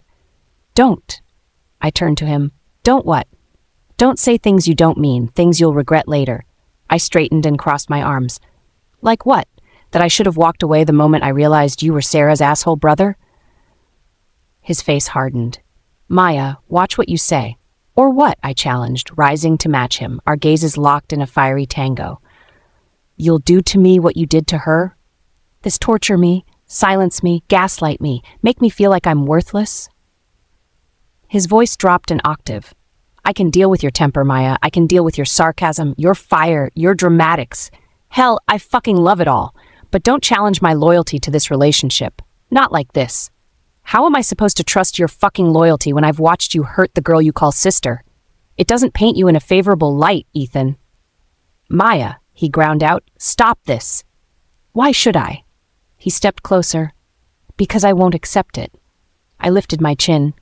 And what about me? What about what I'm willing to accept? We stared at each other, unmoving, unflinching, both of us breathing too hard in the too quiet room. He shook his head. Think carefully about where this conversation is going, Maya. No, I said, my voice clipped. You think very carefully. Think about your actions and who you really are, because I am not going to choose you over what's right. The silence between us was sharp, final. And then, without another word, I turned my back on him, heart hammering, chest burning as I drew the line. Serafina's pauvre. My vision blurred as I stood on the sidewalk in front of Maya's apartment building, my fingers trembling on my phone as I tried to order an Uber to take me home. The sun was lower in the sky now, casting long gold shadows on the pavement. I'd barely spent an hour in there, and yet it had felt like an eternity. I cursed myself when my fingers slipped for the umpteenth time. wondering when exactly I would stop letting Celeste and Kieran and Ethan and every other ugly part of my past affect me so acutely. It was like I took a step forward only to stumble 3 steps backwards. "Sarah," I stiffened at the sound of Maya's voice and didn't turn, locking my spine. "Sarah, wait," I shook my head. "Save it, Maya. I don't want to hear you justify his actions or plead his case." Remorse flashed across her face as she stepped in front of me. "I'm not here to do that, Sarah. I'm here to apologize to you." I blinked. "You are?" She took my hands in hers. "Of course I am. God, Sarah, I'm so sorry. I had no idea it would blow up like that." "You could have warned me," I said tightly. "I could have told you that that's the kind of shit that happens when you put Ethan and me in the same room." "I feel so awful, Sarah," I sighed. "I get it. You didn't mean harm." "I didn't," she said quickly, breath hitching. "But I still hurt you, and I'm so fucking sorry." I looked at her, really looked, and saw the ache in her eyes, the one I'd carried in mind for so long. Regret. Shame. Something deeper, unspoken. I frowned, glancing back at the building. "Did something happen?" She shook her head. "Forget that." She squeezed my hand tighter. "Do you forgive me?" I bit my lip. "Listen, Maya, I understand that Ethan is your mate, and I know that bond is stronger than anything else. I don't want our friendship to affect that, so maybe you and I should maintain some distance." Maya's eyes flared. "Sarah, how can you say that?" The hurt in her eyes took me off guard. Does our relationship mean that little to you that you just give it up?" My mouth gaped. "No, that's not what I exhaled. I've never had a friend like you, Maya, and I've never had a friend like you." I blinked. "That can't be right." "It is," she insisted, stepping closer. "I don't know if you've noticed, but I can be brusque, intimidating, and generally antagonistic." She shrugged. "Those are not particular attributes that attract friends." My lips twitched. "You are pretty intimidating," I squeezed her hand. "But I've been told lately that I'm becoming more and more antagonistic." Her laugh was like a sigh. "Oh no, am I rubbing off on you? Even more reason why we should keep our distance." Her grip tightened on mine. "Don't even dare joke about that, Sarah." I couldn't help it this time. I laughed. Forgiveness wasn't a straight line. It curved, twisted, doubled back on itself until you barely knew which way was forward. I wasn't ready to forgive Ethan. Maybe I never would be. But Maya was different. I pulled her into a hug, tightening my arms around her. "I don't want to lose you too," I murmured. Her entire body heaved with her sigh of relief. "I'm so sorry I betrayed you. It'll never happen again." "You didn't betray me," I said, pulling back slightly, "but Ethan did. And if he uses you like that again—" "I'll drop him," Maya said instantly, fire flashing in her eyes. "I swear to you, Serafina, I don't care if he's my mate or my soulmate or whatever new moniker the moon goddess comes up with. I will never abandon a friend for a man. I could live without him." She stepped closer. "I refuse to live without you." That undid me. I exhaled slowly, something loosening in my chest that I hadn't realized was coiled tight. We hugged again, clinging to each other on the street corner like 2 war-weary soldiers clinging to the same lifeline. When we finally pulled back, Maya sniffed and looked down, noting the Uber app open on my phone. "No," she declared, taking the device from my hand and pocketing it. "We need catharsis to properly process all the trauma we just went through." I snorted. "Trauma? That's cute." She ignored my sarcasm and beamed. "Let's go shopping!" I groaned, smiling. "One would think your favorite hobby was knife throwing or like rock climbing without a harness, not something as mundane as shopping." "Tough," she said, looping her arm through mine and leading me towards the car park. "We need some kind of therapy after tonight. And what's the best form?" She smirked. "Retail therapy." Well, it seemed like Maya's knowledge extended far beyond training techniques, because she was right. Retail therapy was a tried and true art. It was like one of those makeover montages in old teen movies. We wandered into an overpriced boutique where Maya tried on an absurd wide-brimmed hat, and I vetoed a cardigan that made me look like a substitute teacher. Then a skincare store where she lectured me on the moral necessity of double cleansing, and I, in turn, mocked the price of a single jar of moisturizer with gold flecks in it. With every burst of laughter at the ridiculous outfits Maya tried on and gasp of horror at the resulting price tags, I felt the tension of the day fade away. Things couldn't really be that bad in my life as long as I had Maya in my corner, and she'd promised that she wasn't going anywhere soon. The night was already going splendidly, and then we passed it. A storefront, glossy black with neon signs in curly pink script. Velvet and Vice, for your darkest delights. I raised an eyebrow and snorted in derision. Seriously? Maya smirked, already tugging me toward the door. Absolutely. My eyes widened. Wait, no, Maya? Come on, Sarah. She continued, pulling with her superior strength. One toy won't kill you. I flushed. I don't need... Every woman needs options, she interrupted breezily. Men have proven time and time again that they are unreliable. Your own hands? She wiggled her brows like she had ample experience. They'll never let you down. The interior was low-lit, sleek, and intimidating as hell. Shelves lined with objects that made my brain short-circuit. Some things I couldn't even name. But Maya was in her element. She examined the toys with a critical eye, turning vibrators like she was reading wine labels. This one's too weak. This one's shaped weird. Ooh, dual stimulation. Very important. Why do you know so much? I hissed, trying to look casual while also hiding behind a display shaped like a swan. I may be able to live without a man, but not without stimulation, she said with a wink. Also, I'm not a coward. I'm not a coward, I said, crossing my arms. Great, she said, plopping a bright pink box into my hands. Then you won't chicken out. This one's waterproof. I blinked at the packaging. Why do I need it to be waterproof? Actually, never mind. Maya selected one for herself, too. Synchronized girl gasm night? Never say that to me again, I said flatly, but I didn't put the box back. We paid quickly, both of us giggling like teenagers, and stepped out onto the street. I was just about to suggest getting iced coffee or Pete's, seeing as we never actually got through dinner, when I heard the worst sound imaginable. Serafina? My spine snapped straight. There he was, just when I thought I could end the bad day on a high note. Kieran's Pov. I saw the first charge on my phone just as I was unlocking the car, then the second, and the third. By the time I slid into the driver's seat, my black card had racked up more activity than it usually saw in a month.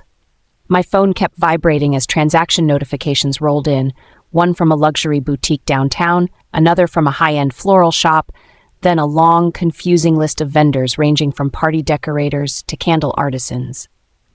I gripped the steering wheel with one hand and scrolled with the other, trying to make sense of the mess. Makeup counters, custom stationery, caviar, a damn harpist. What the actual fuck? My mind flashed immediately to Celeste. She'd only just moved in, and already she was treating my card like it had no limit, which technically was true, but even I was alarmed by the rate at which she was burning through my resources. It was cumulatively more of my money than Sarah had spent in the decade we were married, and all those expenses were for Daniel. I wasn't a man prone to panic, but when you see your card hemorrhaging that fast, your mind jumps to the worst. Maybe Celeste had had another episode. Maybe this was her way of trying to cope. Maybe. I cut the engine and sped home, tension coiling in my chest. The usual guilt, anger, and frustration from my encounter with Sarah lingered, but it was buried beneath the gnawing sense that something was off. This wasn't normal behavior, even for Celeste. I parked outside the house and immediately noticed the difference. Balloons. Actual. Fucking. Balloons. Tied to the front porch columns like we were prepping for a baby shower. What the hell? I pushed open the door and my house was gone. In its place was a riot of soft pastels, cloying floral scents, and piles upon piles of shopping bags from every store imaginable.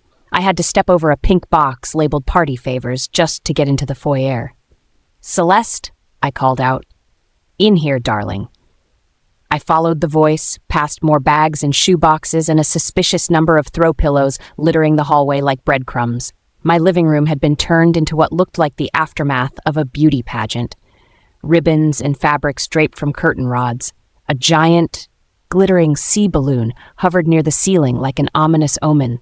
Celeste stood in the middle of it all, her hands on her hips, wearing a silky peach robe and sipping a green smoothie with a straw shaped like a flamingo. Kieran, she beamed. You're just in time. I need your opinion. Do you prefer roses or peonies for the centerpieces? I stared at her, then the room, then my phone, which buzzed with yet another charge. You went shopping, I said flatly. I'd been gone less than an hour. Less than 1 hour. Oh, babe, I went curating. These things aren't just purchases, they're investments into our shared future. I stepped forward, ignoring the glittery chaos. Celeste, what is all this? She blinked, setting her smoothie down on a side table that wasn't mine. I want to host a small party, to officially announce that we're back together. And what better way to do that than to throw a tasteful, elegant soiree that will rival Lucian Reed's gala? I rubbed my jaw, scrambling for what to say. This morning, she drank bleach, and now she was planning a fucking party? My silence stretched long enough for her to cock her head. Is there a problem? She asked, her voice tightening just a fraction. I scanned the room again, and my chest constricted. There was too much. Too much color, too much clutter, too much Celeste. My house had been stripped of anything remotely mine. Where's Daniel's painting? I asked suddenly. What? The finger painting he made, the one that used to hang over the fireplace. Celeste waved a manicured hand. Oh, that old thing? I had it moved to the garage. Didn't match the new aesthetic. My mouth opened, then closed again. And the photos. I walked over to the bookshelf in the corner of the living room. Where's the picture of Daniel's kindergarten graduation? Or the one of him in the wolf onesie? Celeste shrugged. They're in a box, somewhere safe. I needed the space for more recent memories. Sure enough, the shelves now featured curated portraits of her. Celeste at a gala, Celeste on a beach, Celeste with me from 10 years ago, before everything fell apart. Like she was trying to erase every year that had passed between then and now. My steps carried me to the fridge, desperate to find some anchor, some relic of the life I'd built outside of this glittering hallucination. Gone. The report cards Daniel had proudly pinned up with his SpongeBob-shaped magnets. Gone. The fridge was empty save for a single menu taped to it. Celeste's dinner party planning schedule. I stared at it in disbelief. I just thought it was time for a refresh, Celeste said behind me. A new chapter, new memories, a clean slate. A clean slate. As if my son wasn't part of my story, as if Sarah had never existed. I didn't know what bothered me more, that she'd done it so casually, or that I hadn't noticed how much of Sarah and Daniel existed in my home until it was suddenly all gone. Celeste. I turned to face her. You can't just erase everything. I'm not erasing, Key. I'm evolving. She sauntered toward me, hands running along my chest. Isn't this what you wanted? A new start? We've both made mistakes, but this is us rebuilding. I looked down at her perfectly made-up face, no trace of her supposed mental instability. She was beautiful, impeccable, devoted in her own warped way. But she wasn't home. You didn't ask, I said quietly. She blinked. Ask what? Before moving everything, before we're redecorating my life, before deciding to throw a party, you didn't ask me. Her brows furrowed, but she held on to her smile. I didn't think I needed to. We're together now. Are we? I asked before I could help myself, and the question tasted bitter on my tongue. She stepped back like I'd slapped her. I moved in, Kieran. I'm planning our future. You said yes. I said yes to us living together, to giving you a place to recover, I corrected. Not to hosting a goddamn summit. The temperature in the room dropped. Her smile disappeared like a switch had been flipped. I see, she said coldly. Still dancing to Serafina's tune, then? I clenched my jaw. Don't, Celeste. This has absolutely nothing to do with Sarah. Oh, yeah, because when she moved in 10 years ago, you were more than happy to let her ingratiate herself into your life. It wasn't like that. Sarah never. She crossed her arms, her eyes narrowed. Go ahead, Key, compare me to Serafina. Don't. My voice cracked like a whip and she flinched. I exhaled shakily, turning away. My fingers twitched with the desire to punch something, preferably the gaudy fucking balloons. But I didn't. Instead, I walked to the staircase and looked up toward the second floor. What are you doing? She snapped. I'm going to bed. I called out. I'm exhausted. But we were going to have dinner. Order something. I didn't turn back, Thlo. You've already proven yourself an expert at that. I climbed the stairs, my boots thudding against the wood. The hallway upstairs had also changed. Her perfume clung to the walls, her robe draped over the banister. My bedroom door was open, revealing a new set of bed sheets, silk, pink, expensive. On the nightstand was a candle that smelled like pomegranate and vanilla. I walked into Daniel's room next and exhaled with relief. She hadn't had time to touch his room. His race car bed with the spaceship sheets, the train track that wound through his room, his toys, books, framed photos of us, they were all there. I stepped into the room and sat on the edge of the bed, gently running my hands over his sheets. He hadn't slept in this room in a long, long time, but I could almost convince myself that I could feel his warmth all around. I pressed a hand over my mouth and groaned. What the fuck was I doing? How had I gotten here? Divorcing Sarah had been the inciting incident. I'd thought it was the right thing to do, the only way to move forward. I'd thought the love I had for Celeste was the most important thing in the world. But now, Sarah had morphed into a complete stranger. Daniel was miles away. My home was gone. My phone buzzed again. Another charge. Another indulgence. Another thing I'd have to pretend didn't make me feel like I was suffocating. I shifted and curled up on Daniel's duvet, greedily inhaling the faint traces of his scent that remained. I was an awkward fit on his bed, my long legs dangling over the edge. And that's how I fell asleep, uncomfortable and uneasy, feeling like a stranger in my own home, Serafina's Pove. When Maya shoved her phone in front of my face, I almost cramped while I was stretching. Can you believe this? I squinted, reading the headline. Alpha Kieran Blackthorne to host intimate soiree with future Luna, Celeste Lockwood. The photo attached was grotesquely polished. Celeste in a backless gown, coy smile in full bloom, clutching Kieran's arm like he was a flight risk. I barely recognized the man beside her. He looked like a wax figure. Too still, too stiff. Not him. Maya snorted as she pulled the phone back, her face twisted in a sneer. Intimate soiree? Please. That shit is posted on basically every media outlet in LA. She probably hired half of LA's photographers to make sure every angle of her new nose job gets coverage. I didn't laugh. I just stretched out on the yoga mat and pushed up into a plank. I'm guessing Ethan got an invitation? Of course he did, Maya said, sliding into Cobra with way too much smug ease. And he asked me to come, but we both know I'd rather eat glass than sit through that circus. I'm not going to ask you to boycott your mate's social obligations, I murmured, trying to keep the conversation casual. You're not asking me. It's my choice. Yeah, but... I sighed. You don't have to choose. Celeste is your mate's sister. You're inevitably going to be pulled into her circle more and more. Oh, honey. She rolled onto her back and flopped her arms out dramatically. Even if you weren't a factor, I wouldn't go. That girl's so desperate for relevance. She'd host a funeral for a dead fish if she thought Vogue might cover the floral arrangements. I let out a breathless laugh before flopping onto my back, too, sweat clinging to my skin. The muffled sounds of people training all around us had become familiar music to my ears, and I smiled softly. You're allowed to move on, I told Maya, to grow into your life with Ethan, even if it overlaps with that. I will, she said, but I refuse to acquaint myself with someone who has more sparkle than sense. I snorted before I could help myself, and we exchanged a look, understanding passing between us.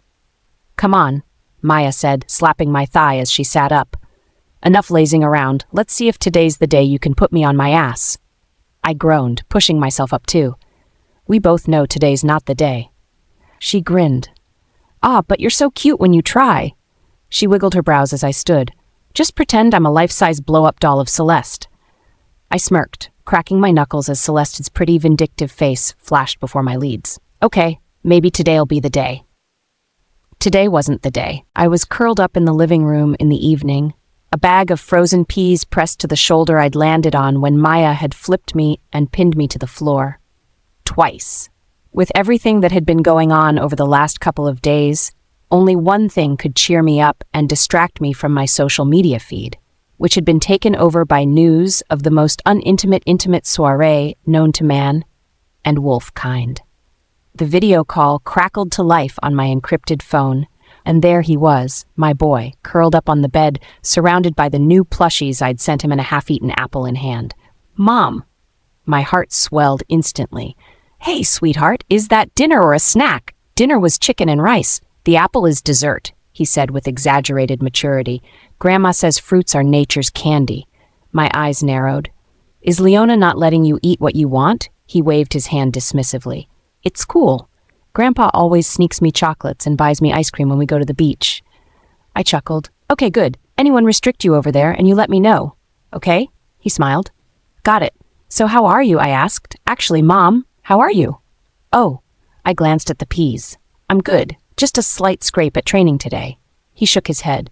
No, I mean, how are you? Really, really. I frowned at the sudden drop in his tone. I'm fine. Are you sure? What's up, hon? Something on your mind? He cleared his throat and shrugged with feigned nonchalance. I saw the party thing. That caught me off guard. I sat up straighter. What party? The one with Daddy and Celeste, he said, wrinkling his nose. It was on the news, and I heard Grandma and Grandpa talking about it. A sour taste filled my mouth. Celeste's little campaign had even reached Daniel. My jaw clenched. Well, it's nothing you need to worry about. It's you I'm worried about. I shook my head. Oh, baby, you don't have to do that. I'm fine. But Dad never threw you a party. Not even when you got married. That shattered me more than I expected. But it wasn't like I cared, did I? Kieran and I were never a real couple, and I didn't even like parties to be with. Still, that sour feeling spread from my mouth through my body, and I didn't like it one bit. Listen, baby, I said gently. Not every party is meaningful and special. Some people throw parties just to show off. But real celebrations are about love and joy, not just decorations and cameras. Daniel nodded, his expression thoughtful. You know she moved into our house? I froze. What? Dad called. The house is unrecognizable. It looks like a unicorn stable. My snort was involuntary and it pulled a soft smile from Daniel, too. Your home is with me, baby, I said softly. She can take over a house, but your home will always be here when you come back. He smiled. I can't wait to... The bell rang through the house, blocking out the rest of his sentence. Hold on, Danny. Someone's at the door. I'll call you back after. Okay, love you, Mom. I pressed my fingers to my lips and then to the screen. I love you more. I hung up and padded barefoot across the hallway, pulling open the door and nearly slamming it shut again. Celeste stood on my porch. In a form-fitting pastel dress, hair swept into glossy waves, heels that didn't suit my dusty front step. Hello, Serafina, she said brightly, like we were neighbors trading cookie recipes. No, I said flatly. Her smile faltered. No? It's been so long, I thought we were done with these harassment visits. I'm so not in the fucking mood, Celeste. She shook her head, her eyes wide with faux innocence. Oh, no. You misunderstand me, Sarah, dear. She held a gilded envelope out like it was a peace treaty, though I doubted she even knew the meaning of peace, and smiled. I came here to give you this. I eyed the print on the envelope, my name in glittery gold, and arched a brow. What is that? An invitation, she beamed. I don't know if you heard about Kieran's and my party. I snorted. Eskimos in Alaska have heard about your party. She shrugged, smirking like I'd given her a compliment. Well, this is your invitation. I eyed the envelope again, now certain it was some kind of letter bomb. No, thank you, I said, her brows knitted. What? No, I repeated.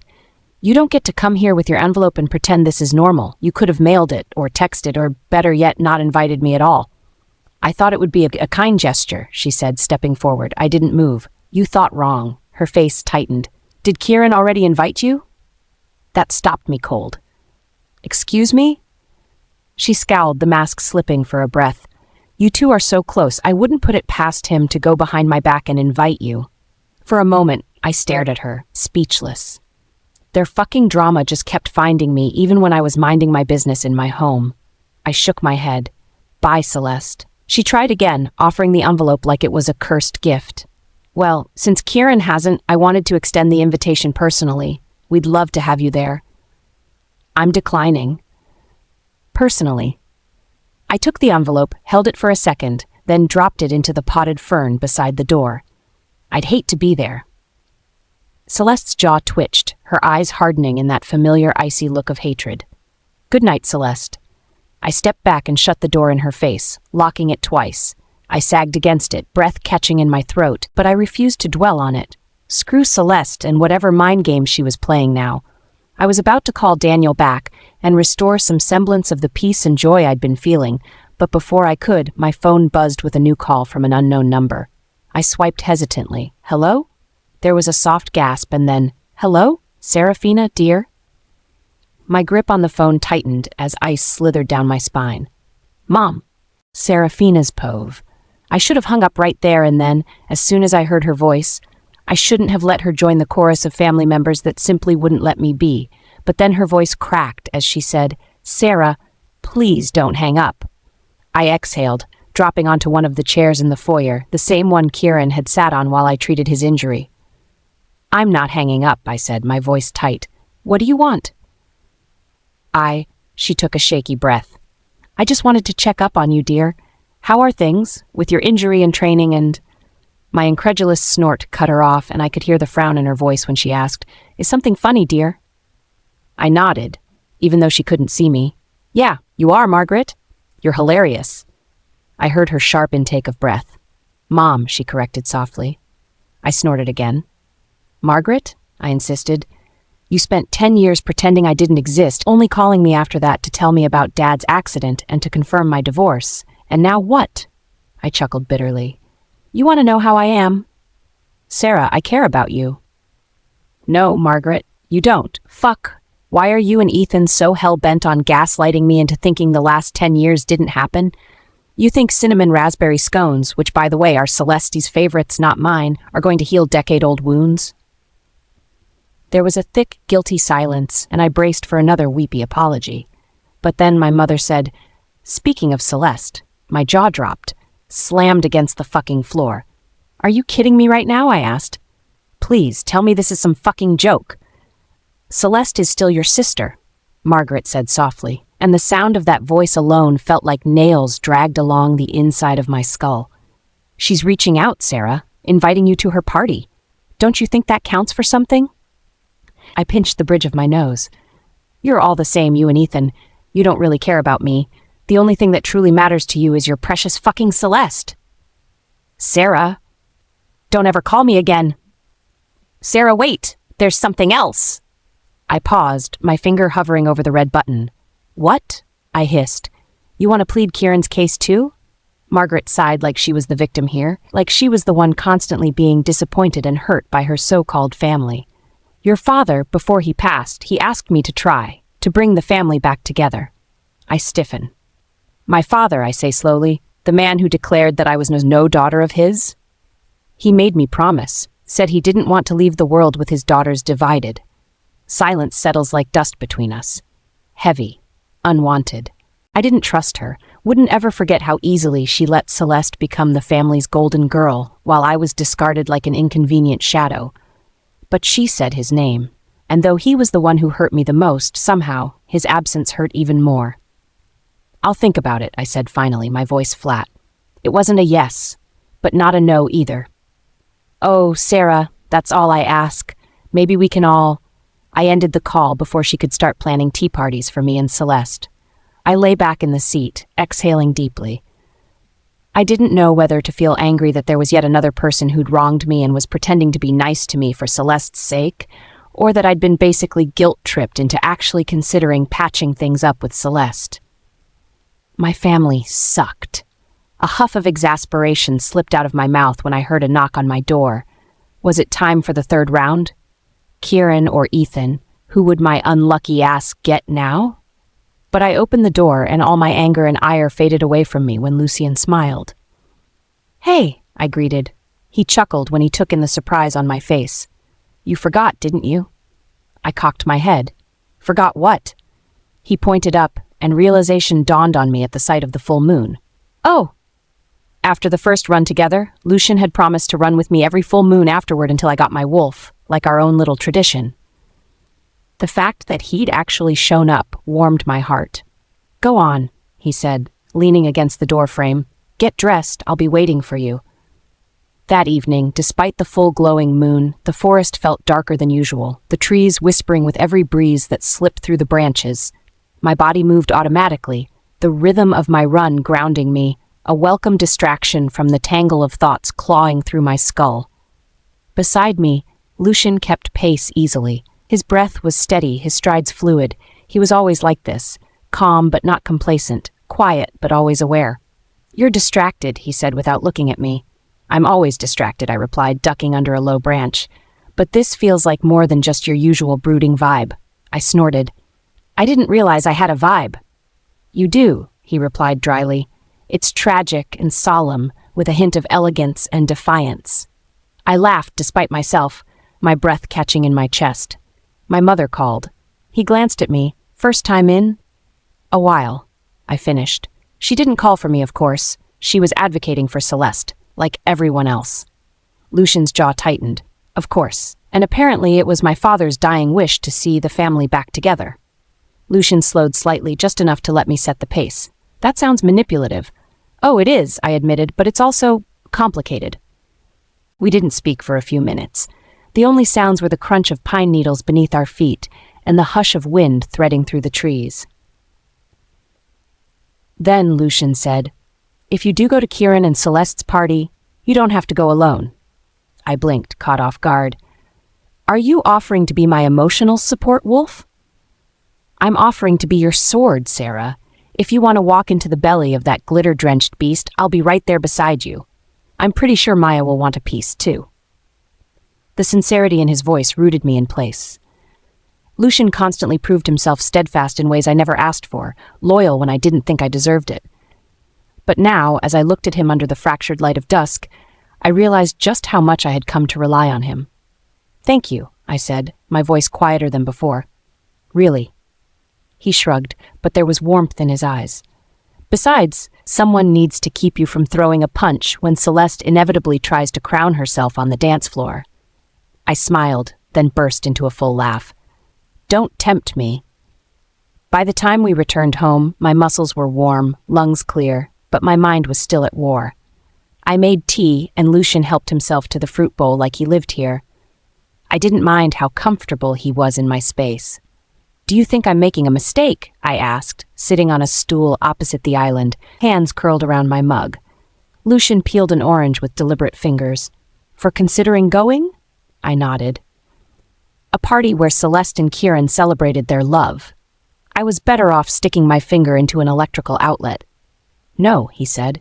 "You're not wrong to want to confront your past. Just make sure you're doing it for you, not because of all the external voices. That's the thing." I stared morosely at the dark liquid in my cup. "What if I'm not sure who I am without the external voices?" Lucian looked up. "Then I'll stand next to you until you figure it out." I closed my eyes, a smile on my face. So maybe my family sucked, but with Lucian and Maya by my side, it felt like I was making a new one, Celeste's POV. The mirror loved me tonight. I stood in front of it, soaking in every inch of my reflection as Abby zipped up the back of my dress. The gown, gold, encrusted with crystals that caught the light, fit me like destiny.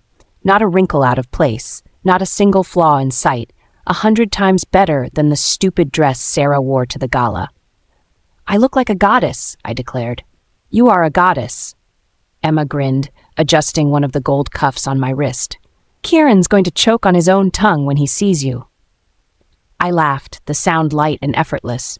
Good. Maybe he'll stop grumping about expenses long enough to remember what he's been missing out on. I'd been too busy planning tonight to feel the sting of the fact that he'd been sleeping in Daniel's room since I moved in. Tonight, that would change.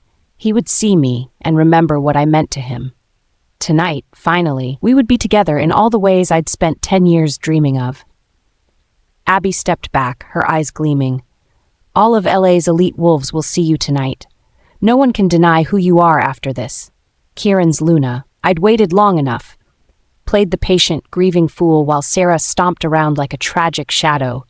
But tonight was mine. The media was already here, I'd made sure of it. Not just the shifter press, but everyone, fashion bloggers, socialites, even that ridiculous human gossip site that loved werewolf drama. This party would go down in fucking history. "Gods, I'm so excited for you," Emma gushed. I smiled at her and Abby through the mirror. They'd been with me through it all, the betrayal, the lies, the humiliations. And now? Now they'd watch me win. "I can't wait for her to see me," I said softly, pressing a ring onto my finger. "I can't wait for her to look at me and know she lost, that there was never any competition to begin with." "Sarah?" Abby scoffed.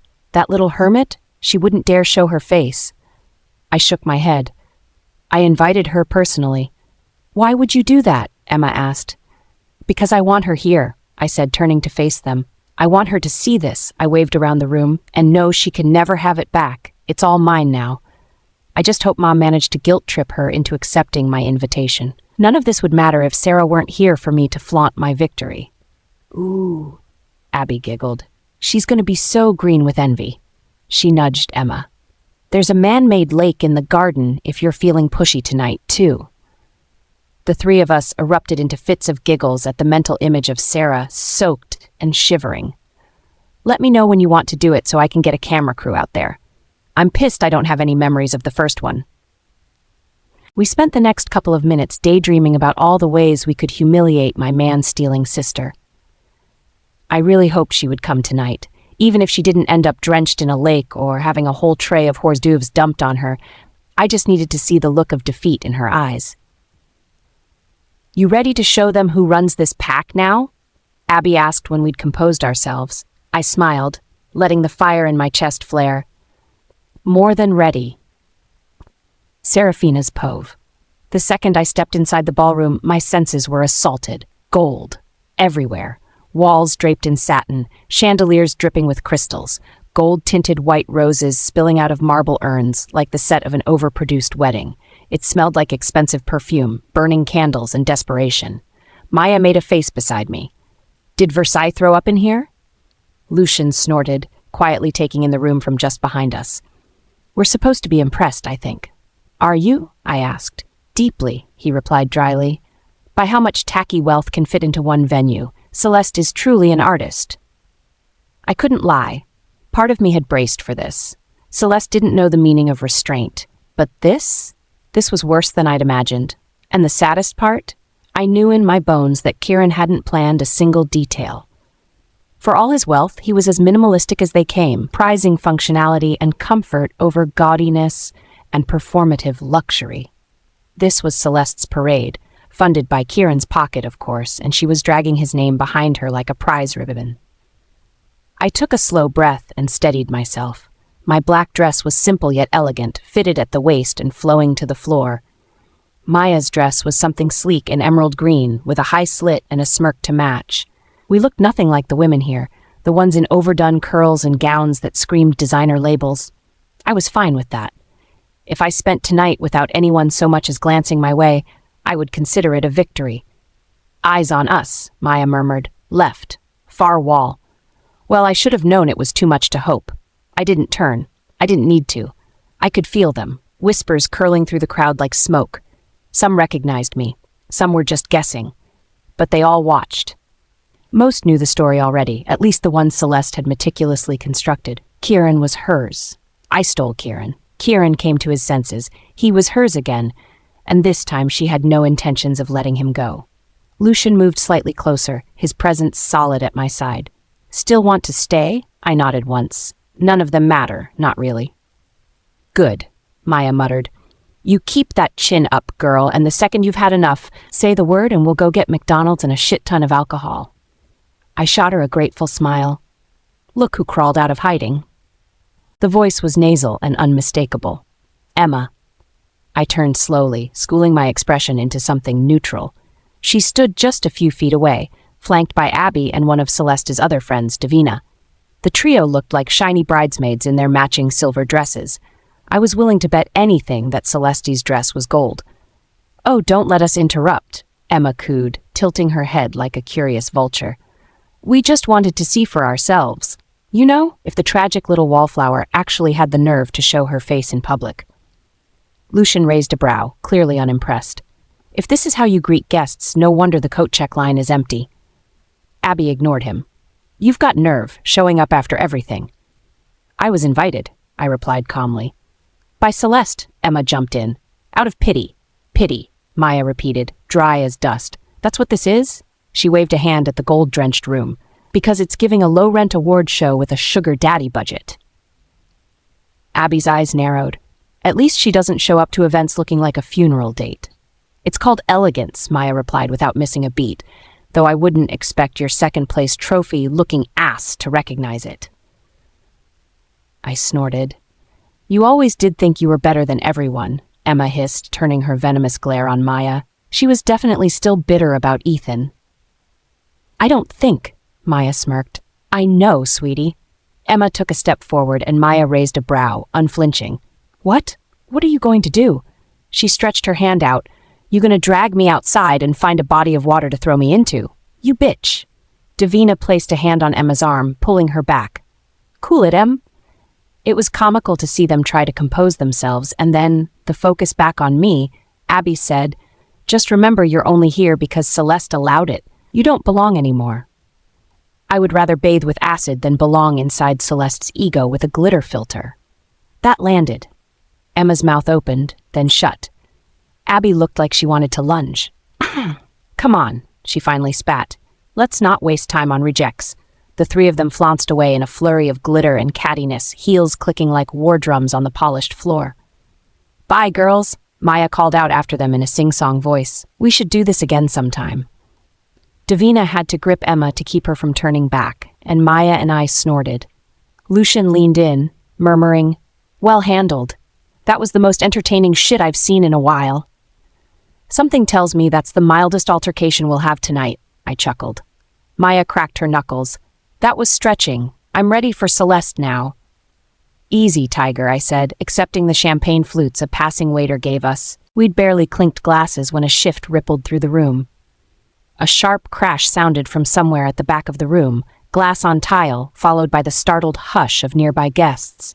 The music didn't pause, but the conversation dipped for a beat as everyone turned in the direction. What now? Maya murmured. I squinted, trying to make out the commotion inside. Of course, a spectacle this gaudy couldn't unfold without a bit of chaos to match.